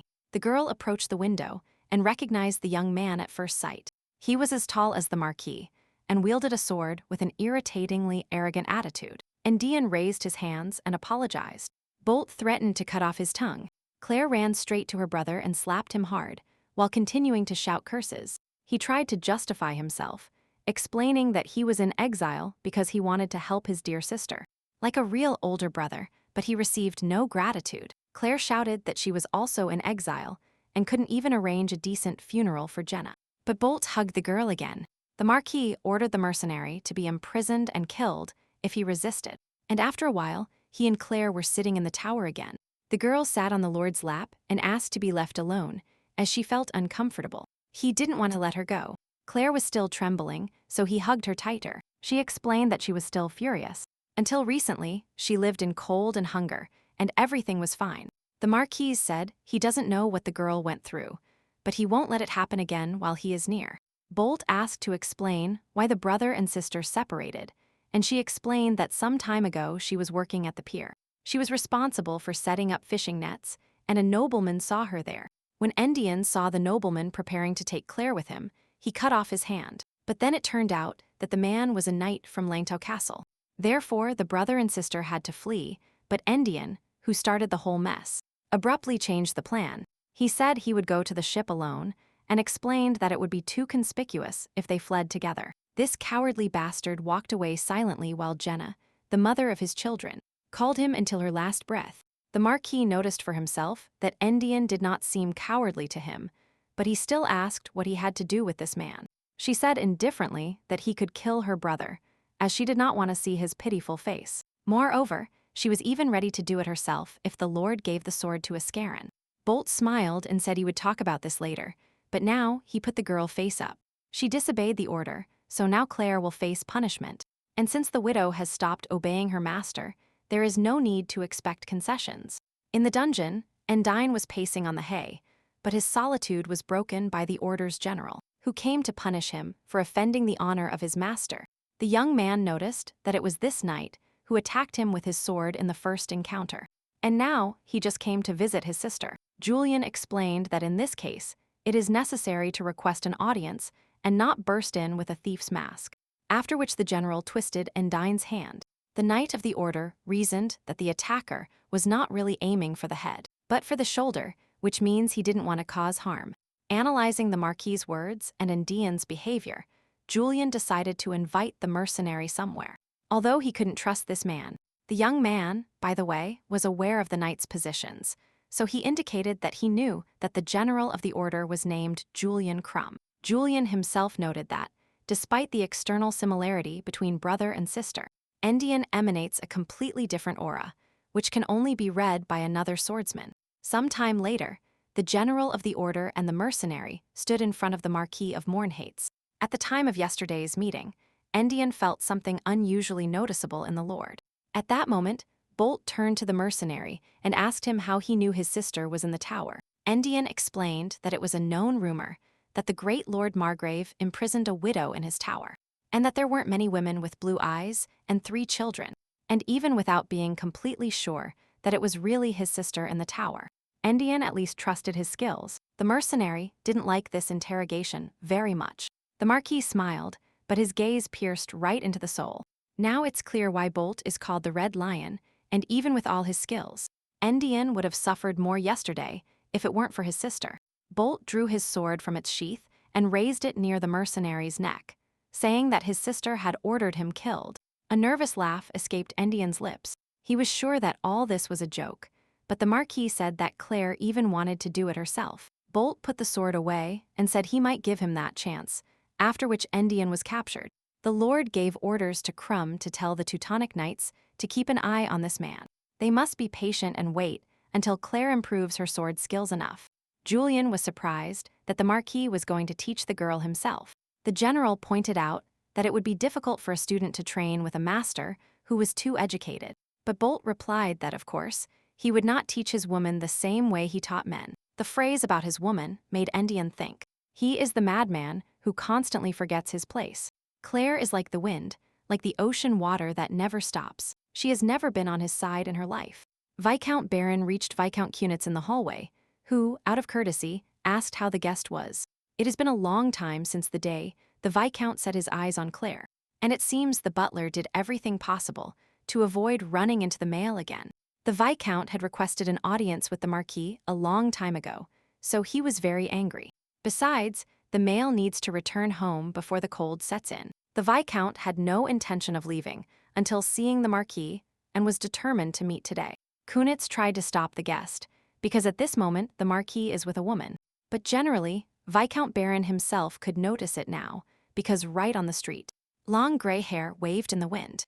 The male hugged the girl, and Kunitz commented that it would be better for Viscount Baron to schedule an audience for another day. It all started when Claire arrived at the training ground by Bolt's order. The Marquis gave her a wooden sword and asked her to try wielding it. The girl confidently waved her wooden weapon. Bolt smiled and asked if she had practiced fencing before. Claire explained that she studied with her grandfather and her brother also taught her, but only occasionally. And even if she didn't dare to decapitate her master, the skill of handling a sword might be useful in the future. Bolt was inspired and promised to train the girl properly. He started from the place where the heart is. She must aim there if the possibility exists. If you are determined to take someone's life, you must aim here, especially if your opponent has insulted you. Claire aimed, Bolt praised her, and then pulled her towards him. Their faces were very close to each other. The Marquis smiled. It was this scene that Viscount Baron and Baron Kunitz saw. Later, Count Schwaben sat down for a cup of tea with Claire and asked her how the lesson with the Marquis had gone. The girl replied that everything was fine, that her mood had even improved now. Claire was surprised by this question because the Count was not happy with this sudden activity. Schwaben looked thoughtfully at his teacup and asked if the widow would like to be his adopted daughter. It seemed to Claire that they had finished talking about her as the lady of the house and the Marquis' owner. The Count explained that this was another matter, but the girl suggested that there were many charming ladies in the Empire who would clearly be more suitable for the role of the Count's daughter. Count Schwaben, the man, said he wasn't looking for a daughter, who was nothing more than a girl, to satisfy the Marquis' needs in bed. He wants Claire to live her life and develop her full potential. At night, a blue-eyed guest visited Aunt Gelda's house. The children looked at him surprised. The aunt scolded him as usual, pushing the man home and telling him that if his body fell apart, at least he would stop getting into endless trouble. It seems even the children didn't disdain being near their father. The aunt had already started listing bad words again when suddenly Claire stopped her, who had returned because children at that age absorb every word. Now the girl asked her brother why he had come here. The man replied that the old man made him promise to bring Claire back. Grandfather is getting older every day, and that's why he worries about his granddaughter. Endian and the pirates were sent to Puisin because the old man had become too impatient, and they did no serious harm. The man began to swear that his sister got into trouble and became the Marquis' woman. But Aunt Gelda quickly defended her niece. Claire started calming down her aunt, reminding her that without his help, she would have died immediately there. On the island, Ending decided to clarify whether the girl really came here, not of her own free will, but because the Marquis' bastard forced her to go with him. She protested, saying everything was wrong, but her brother approached Claire and called her with him. On the street, Ending swore that a woman couldn't decide and achieve anything. She gave money and simply asked to wait until winter passed, but Claire explained that this was not enough to save the children. The brother was outraged, because in that case, she decided to go straight into the arms of the scoundrel. He grabbed his sister's hand and shouted why she cared about his children, why she fed them, and protected because she had always been so cold to him. Claire didn't like this tone. She snapped and reminded him that she didn't need Endian as a man. He should only be her brother and nothing more, and the girl doesn't want to repeat this twice. If she doesn't like something, he can leave. If he did it once, the second time will be even easier. Besides, Claire thinks one of the reasons Endian ran away was because Jenna was obsessed with him. But her brother replied that he was trying to love and protect her. Claire turned around and seriously said that they both knew the truth. He only accepted Jenna's love, while his sister rejected him. Endian was horrified and asked why his sister kept taking care of his children. He could ignore them. She should have fled, because how much of a burden would a girl have to be for her to stop being so cruel? Endian still tried to say he would take the girl away from here, but she turned around. and replied that she only needed to be near her aunt and help her. Claire kept wondering why she didn't run away, and she also did everything with her own hands to look so stupid. Does Diane believe she had any other choice? Does he think he has the right to take care of her? Moreover, he also thinks she won't be able to do anything as a woman. What nonsense! If Diane continues to resist or interfere, Claire will kill him, and if he returns, it will be of his own free will. The Count's words about self-realization and potential spun in my head. He then offered to take a higher position so that Claire wouldn't need anyone's help. It all began when, under the skies connecting the beginning and the end, two people obsessed with love promised to stay together forever. They were truly a wonderful couple and shouldn't have separated even on their deathbed. The Marquis of Mornhates 2 generations ago, Newburgh Mornhates, also known as Bolt's grandfather. He asked if this was a wonderful story. Baby Bolt himself sat with a bored expression and decided to clarify whether there would really be a history lesson today. Grandfather showed the boy a book and told him that this was also very important for the princess, who would soon arrive in Geneva. Newburgh expected this marriage of convenience, even though the lady was still too young to ascend the throne. However, she is a little older, but Mornhate's father's next sentence was interrupted by a knock on the door. The current Marquis, Martel Mornhates, Bolt's father, entered. He wanted to ask his father to step out for a moment. Bolt realized he needed to leave the room, so he said goodbye. But through the corner of his ear, he heard his father talk about a maid whose whereabouts were unknown. The boy thought of the princess, whose parents died after her birth. His grandfather was obliged to protect her. He lived his life holding the memory of Emperor Ringan. Before Ringan died, leaving only the Empress, Berta, and her newborn daughter. He left a request. The Emperor asked his old friend to defend the princess on behalf of the Mornhides. That's why Bolt often thought of the princess, even though he hadn't even seen her portrait. An unfortunate princess who was orphaned immediately after birth.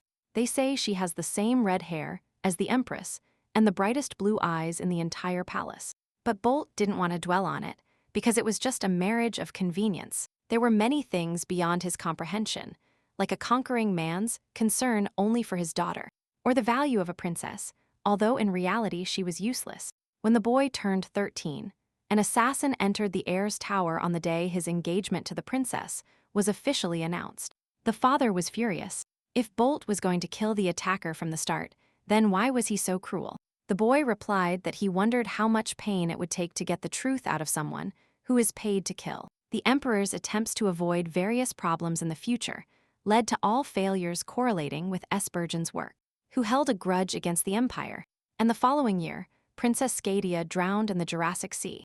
No one started to help her, because she had already gone too deep into the dark abyss. It seems Emperor Ringan's wish never came true. No one in the castle said these words aloud, but everyone had the same thoughts in mind. If Bolt Mornhates had died, the princess might have survived. One can imagine his father's expression that day. An adult Marquis walked along the wall, bleeding. The Count ran after him, begging him to stop because he couldn't move. The wound was very serious. Bolt needed to remain quiet, but he entered Claire's office, where she was receiving nobles and documents. She was surprised to see the bloody body and dismissed the people for the day. The Marquis is still the owner of Geneva, so he can do whatever he wants. The nobles left the office whispering. Claire and Bolt looked at each other, moved by today's words. He approached the girl, reminding her not to hesitate to kill her prey. Claire smiled and replied that she wouldn't chase an animal that wasn't going to escape anyway. Bolt raised his tone and reminded her that the widow was always his only one.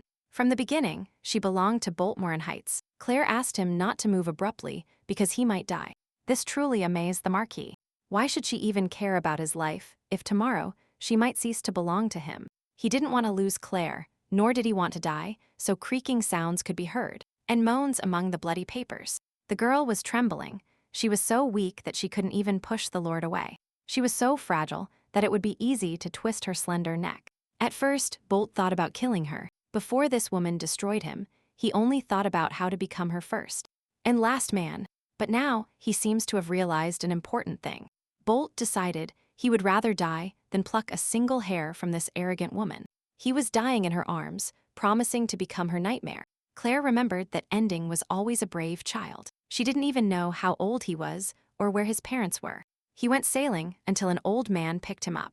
The old man turned out to be a pirate captain, and he didn't realize the boy had already grown up. He had talent and was developing rapidly. It was predicted that he would become a future captain when he turned 10. He had nothing to fear except a little girl. The boy was outraged how such a small mouse could talk to him like that. Claire said that you can only succeed if you watch your language. It wasn't worth mentioning that Aunt Hilda lost her lover because of her bad temper. Therefore, the brother and sister were not related to Sanguine, and Enden got into trouble again. Julian found the man in the hallway and hurried to take him to the room. At that moment, Claire was snoring in the tower on the Marquis's shoulder. There was no trace of worry on her face. She pressed against Bolt to keep warm. The Marquis still thought that Claire and Ending were not related, but since he didn't ask, there was no lie in it. Who would have guessed who would be deceiving him like this ordinary woman? If she is so obsessed with these children who aren't even their mothers, then another reason could be another connection. Bolt got out of bed and decisively headed for the exit. Dylan stood at the door and asked if the knight would stay here for the night. The Lord ordered this woman's aunt to be imprisoned. After a while, Hilda found herself behind bars, trying to figure out the reason for her imprisonment. She couldn't understand what could have happened so suddenly. Apart from that damn boy's machinations, the Marquis entered. Goosebumps ran down the body of the woman who had done Indiana. Hilda bowed at the master's feet and asked why he wanted to see her. Bolt brought her here so the woman could answer him one question. The Marquis was interested in why they pretended to be family if they weren't related by blood. But Hilda replied that Claire was the daughter of a woman who was her sister. Bolt said in a calm tone, while the woman stammered that he hated foolish people. And Yelda said she was a close friend of Claire's mother, and that her father took her in when she lost her parents at an early age. So they grew up like sisters, and Claire's mother was the most beautiful woman in the world. She was also Yelda's closest friend. They spent every second together.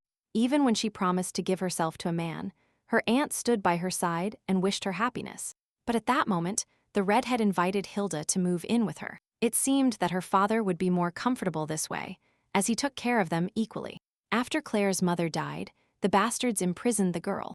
They locked her in that place, without even being able to light a fire that cold winter. Bolt asked what kind of relationship they had with this gray-haired man. Endian is a boy who was taken in by Hilda's father, and his own aunt had to leave home to find a doctor. Since Claire was seriously ill, they could have easily died while crossing the storm if it weren't for Endian. Claire was responsible for 3 children and a brother sitting on her neck, so she was also seriously ill. The Marquis is still not entirely convinced of his hypothesis about the unusual relationship between brother and sister, so he decided to ask one more question. Bolt wondered if Claire really couldn't have children. Gelda said that the girl was indeed diagnosed with infertility. This was due to medication, intended to naturally raise her low body temperature. Upon leaving, Bolt said he would send Greg to Gelda, who needed to describe everything to her in detail. The aunt was left alone on the hay behind bars. Surprised that this was the end of the conversation, Bolt ordered Ai to see Greg at dawn and order him to look for medication for low body temperature. The next day, a group of people with boxes crowded near the tower. Claire didn't understand anything, but Jake explained that all these were gifts for her from the Marquis. The girl thought that since Geneva was rather a fortified fortress, those extravagant things must have been brought from Langthew. Kinnitz explained that the Archduke's gifts were kept in a warehouse, and if any of the Teutonic knights had noticed them, it would have caused a scandal, all because the Teutons held a grudge against the Archduke because of the previous commander. The conversation between Claire and Jake was interrupted by the appearance of Marquis Mornhates. He immediately asked if her orders had arrived. Jake said they had just finished checking them. However, there are many things, so it will take some time, so the Marquis suggested that Claire go for a walk. The two rode horses through the snowy plains. Claire was tense.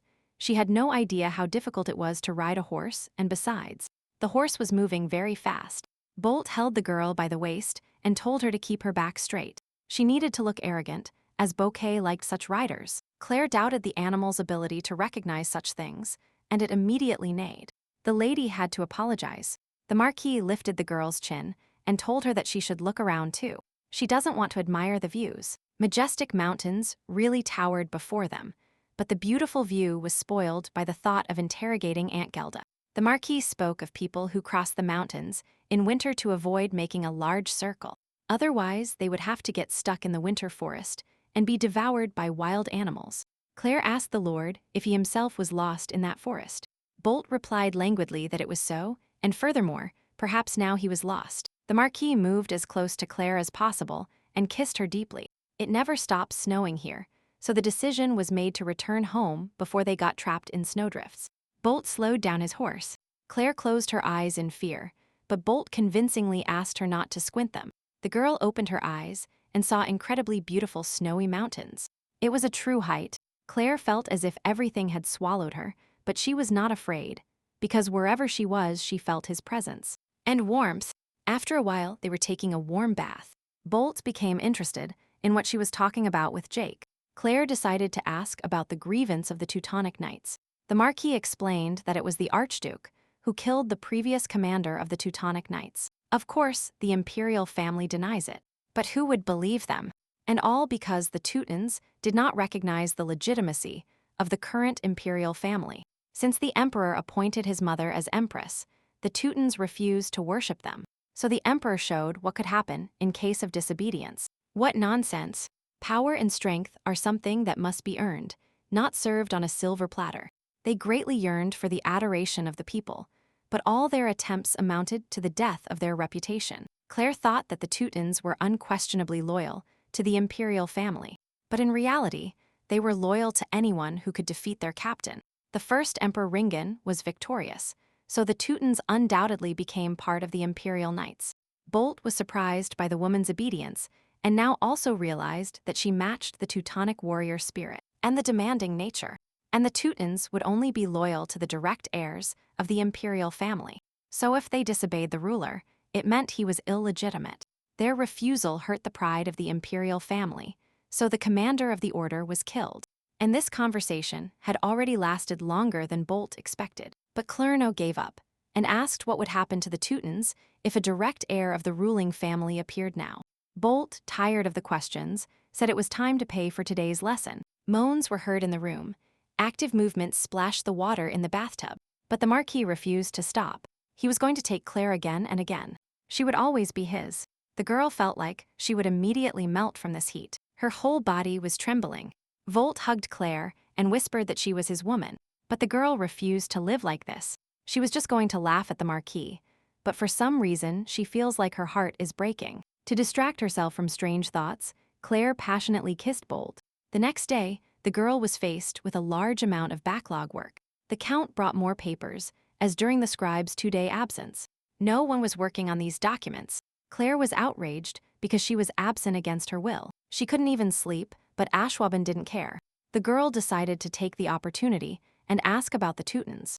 What would happen to the Marquis if a direct heir of the ruling family appeared now? Claire's curiosity bordered on impudence, but Schweven replied that despite the Marquis's victory over Chrome, his priority would always be the imperial family. The girl now understood why the commander was now so loyal to Bolt, all because of his victory in battle.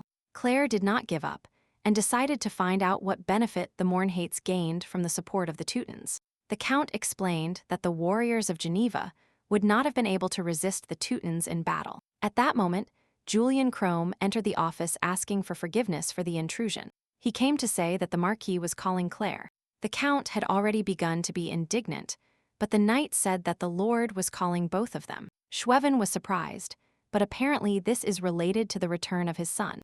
The three arrived at the Marquis's office, where Bolt and Max were already waiting for them, who had returned from an important mission. Claire placed herself behind the desk with the documents, and Max tried to wrench at least a word of thanks from his father. Handing him a scroll, blood on paper infuriated the Count with such disrespectful behavior towards the document, so he immediately asked Claire to document it. But above all, Claire was amazed by the Marquis and couldn't believe he was fulfilling all requests immediately after the Count's request. Bolt sat silently and watched the girl work while father and son argued. Schwaben said this contract is very important, so he needs a copy, so Claire should concentrate on the conversation. The Lord asked Max how the negotiations went. The captain even had to use his fists. Claire took note of everything Max said, although she doubted if it was appropriate for her to do this job. Bolt mentioned that there is a secret place that the imperial family does not know about, a mine, that the Marquis hides in every possible way for a long time from prying eyes. Claire, feeling that it was only a passing phase, did not understand why she should have this information. Bolt at that moment was deciding who could be sent as a new delegation. The Count spoke out against the choice of knights, because they do not have enough experience in naval warfare. And Max was annoyed because this is the only order that stops 10 pirate ships on one ship. This dispute reached a dead end, so the Marquis took it upon himself to choose the man willing to send. The Marquis addressed Julian with a question about the same, and it seems the captain guessed he was referring to that woman's brother. In a cold tone, Bolt ordered him to be sent to the training room to see what Endian could do. Many people gathered to witness the combat with the Marquis. They had absolutely no faith in the spy's chances. Bolt, in his armor, walked calmly down the castle hallway. Claire called him, reminding him that Endian, her brother, was only a sailor and could not face the Marquis in a fair fight. This did not bother the lord at all. He wanted to see everything in practice, but the girl insisted that sending her brother to Blanche made no sense either. The Marquis could not resist. He turned to the widow and asked if she really thought he would allow this bastard to stay by her side. Claire assumed that Bolt was worried about the nature of her relationship with Endian. He really was so obsessed. The Marquis caressed the girl's cheek and asked her to behave, otherwise he would decapitate her brother. Claire should also wait until Bolt receives a gift intended only for her. Endian was already waiting on the street for the Marquis, who considered the lord nothing more than a narrow-minded idiot. He believed that all nobles, even margraves, are the same. No man would allow someone else to rub against his lady. Bolt was fully armed. He pulled out his legendary sword, shining in the sun. Claire, standing in the crowd, lowered her beautiful blue eyes. Endian's blood boiled when he thought about how his sister spent nights with the Marquis. The crowd shouted. They had absolutely no faith in the sailor's abilities. The man frowned and launched into battle. A fierce battle was fought in the arena, and the metallic clatter could be heard in the air. Endian expected to break all of Bolt's limbs, from the head resting on his shoulder to the fingers touching his body. He was going to break the Marquis by everything that touched Claire. She was always a cold girl whom he himself dared not approach. Meanwhile, the crowd noticed Endian's attacks and smooth movements. But still, Bolt professionally blocked all attacks and moved very well, as if playing with his opponent. However, suddenly the smile left the Marquis's face. He suddenly rushed towards Endian, and his movements changed. The gray-haired man decided to provoke his opponent and said that he actually stole Claire's first kiss. This fight ended with Endian's defeat. Meanwhile, Max told Julian that he saw no similarity between brother and sister. He also noticed that the Marquis was exhausting his opponent a lot. Most likely, the knight was not himself at that moment. Outside it got dark. Bolt walked, sweating, and wondered if he should have killed that man. On the other hand, he cannot believe that he got so angry at such provocation. He really wanted to decapitate the scoundrel, to open his stomach so as not to feel so bad. Jake met the knight and asked him a million questions, but the Marquis only cared about Claire's whereabouts. Keenitz reported that she was most likely with the Count, and Bolt ordered the girl to be brought to him, and to get rid of that man. The Marquis only thought that this woman would belong to him forever. She will always wear his favorite color, look as he wishes, and live where he wants. Under the cover of darkness, Claire stood near the study door and thought that the Marquis had visited her in the tower last night. But this was the first time she had been summoned like this. She was interested in what happened to Endian. She couldn't see the end of it, but she heard that the Marquis won. The door creaked. Bolt went out into the hallway and announced that Claire's brother was going to see Blanche. The girl reacted calmly, and the Marquis was surprised that she had resisted before, argued, and now her strategy had changed. She mustered the courage and asked if the reason this woman had unconditional love for her children was because they were the children of the man she was in love with. It is possible that Claire perceives them as her own in the hope that one day he will return to her. Not even the icy water and cold wind could cool Bolt's burning heart. There is no doubt that she belongs to him. She is very obedient, but the Marquis cannot take even a piece of her. Claire fell silent, and Bolt was ready to pounce on her and break her thin neck. But suddenly, she said that Endian saved her life. The girl felt the coldness emanating from the Marquis for some time. She vaguely noticed how much this man cared about her. But today, she began to realize that he cared about her more than she had imagined. Claire explained that Endian saved her twice from drowning in the Jurassic Sea, so he was simply paying the debt. But if there were no obstacles, she would have strangled him with her own hands. This bastard ruined her life. Claire did not understand what she was feeling at that moment. She didn't know if she wanted to die, or continue living, or run away from everyone and everything. Bold placed his hand on the girl's fragile shoulder, and then placed a beautiful jewel around her neck.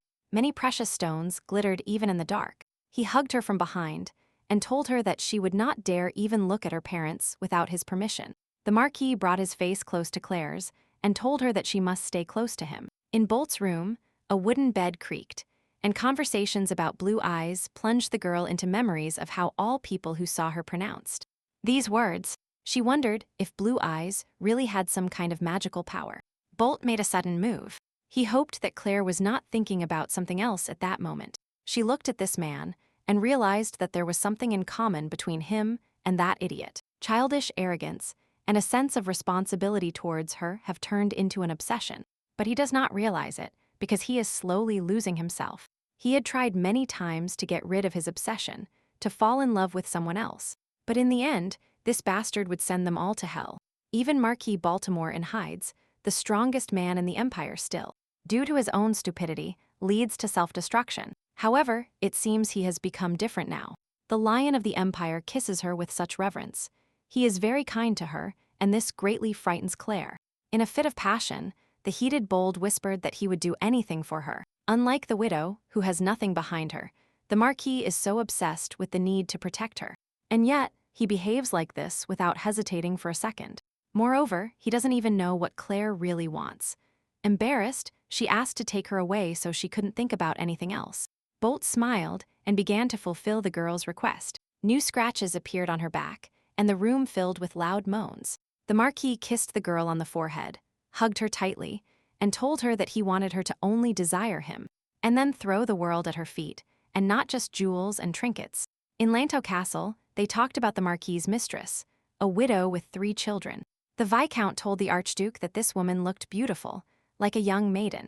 More importantly, the Marquis seems to have a serious relationship with her. She visits the castle often, so we can assume she is quite an influential figure there. It is especially interesting how the servants treat the girl. The special attitude of Baron Kunitz suggests that this widow is an important guest. The Viscount insisted that since this woman had already given birth to 3 children, it would also be easy for her to give birth to another one for the Marquis. At this rate, she could overtake the Archduke, but Edwin didn't like being nervous about some insignificant mistress. After all, she was just a commoner. But the Viscount was worried that the Marquis had absolutely no plans to marry Lady Brodie. At the last meeting, the Lord said he didn't think he would visit Puisin again. Moreover, beyond the high mountains lives the Svergian Marquis Missent, who has only one daughter. Svergian would be willing to give up his only princess. If their relationship with the Marquis of Mornhates is at stake, they would be happy to give him anything to join forces. Now anyone in the Empire, upon hearing about the House of Mornhates, will think of Bolt Mornhates. He started with the rank of a brave warrior and member of the Margrave's Assembly, but now he is considered a brilliant marquis who condemned his predecessors to oblivion, and moreover, he is known as a hero who defended the Empire. The Archduke was furious. He could not allow that bastard to ruin the purity of his blood. Ruler Martin Xavier accumulated so much wealth because he came from Edwin's mother's family side. The Archduke believes that it was the right decision to get rid of this family, but they were still the ideal scapegoats responsible for the dirty work. Edwin thought about how his blood relatives could be useful. From now on, it becomes difficult to think about the future. Here the Archduke drew attention to the male Viscount, who was still sitting in the office. Edwin shouted at the guest and ordered him to go find out what Bolt's bastard was doing, and to do everything possible to make him marry Lady Brodie. It was necessary to arrange a wedding at all costs, because if he united Bolt and Brodie and gave a child to the world, that would solve everything. The Archduke's hysterical laughter was heard in the office as he vividly imagined his dream. Claire was diligently working on the papers at that time, tracing every letter with a pen. The Count reported that the delegation would leave for Blanche today, and he was interested to know if the girl would go to say goodbye. Schwiven noticed that this trip was quite dangerous. Perhaps it was worth blessing her brother before he left. Claire replied indifferently, but she realized that the Count was surprisingly sentimental. She explained that initially she was against this plan, but the Marquis dispelled all her doubts and, moreover, Endin himself decided everything during the last month that he constantly visited the house. He acted so out of place, And it wasn't just that Endian himself had changed. He took on the role of a father more often, and his family history spread throughout the castle. Some were imbued with sympathy, and others were angry. One by one, people began to open up to Claire and started treating her differently. Lady Claire began to address her more often, but there was also one person who did not change. The Count noticed the girl's composure towards her own family, but this pleased him, because she would dedicate more time to work. Schwevin said goodbye and left the office. The girl was happy to finally be able to sit quietly. She thought the children would get bored after Endian left, so she should visit them. However, a few steps distracted her from these thoughts. At that moment, the Marquis entered the office. He took the girl's hand and guided her, even though she still had many things to do. Bolt led Claire outside, where the horse was already waiting for them. The Marquis also threw a fur coat over the girl's shoulders and told her she had to hurry because he needed to return before dark. Claire was surprised if she was going out again. Bolt smiled and said that this time everything would be a little different. He promised that this time he would allow the girl to do whatever she wanted with him. They ended up skiing. Claire fell constantly, and Bolt reminded her to keep her feet together and to fall sideways when slowing down. At this speed, she wouldn't be able to keep up with the Marquis, but it seemed Claire didn't understand why she would need this. She remembered the expression on his face that night. It seemed like he was reliving the heaviness he didn't share. Claire timidly noted that Latin was much easier than snowshoeing. Bolt convinced the girl that there was no reason to be afraid of steep slopes, that such insignificant things did not deserve attention. He promised that he would catch her every time she slipped or fell. Claire is already so used to these big, warm palms that even in her sleep she seeks his embrace. But she shouldn't get used to it, because he wants to see her as the poor Claire who suffers from past failures. But if she rejects that life, I'm sure the Marquis will become her enemy.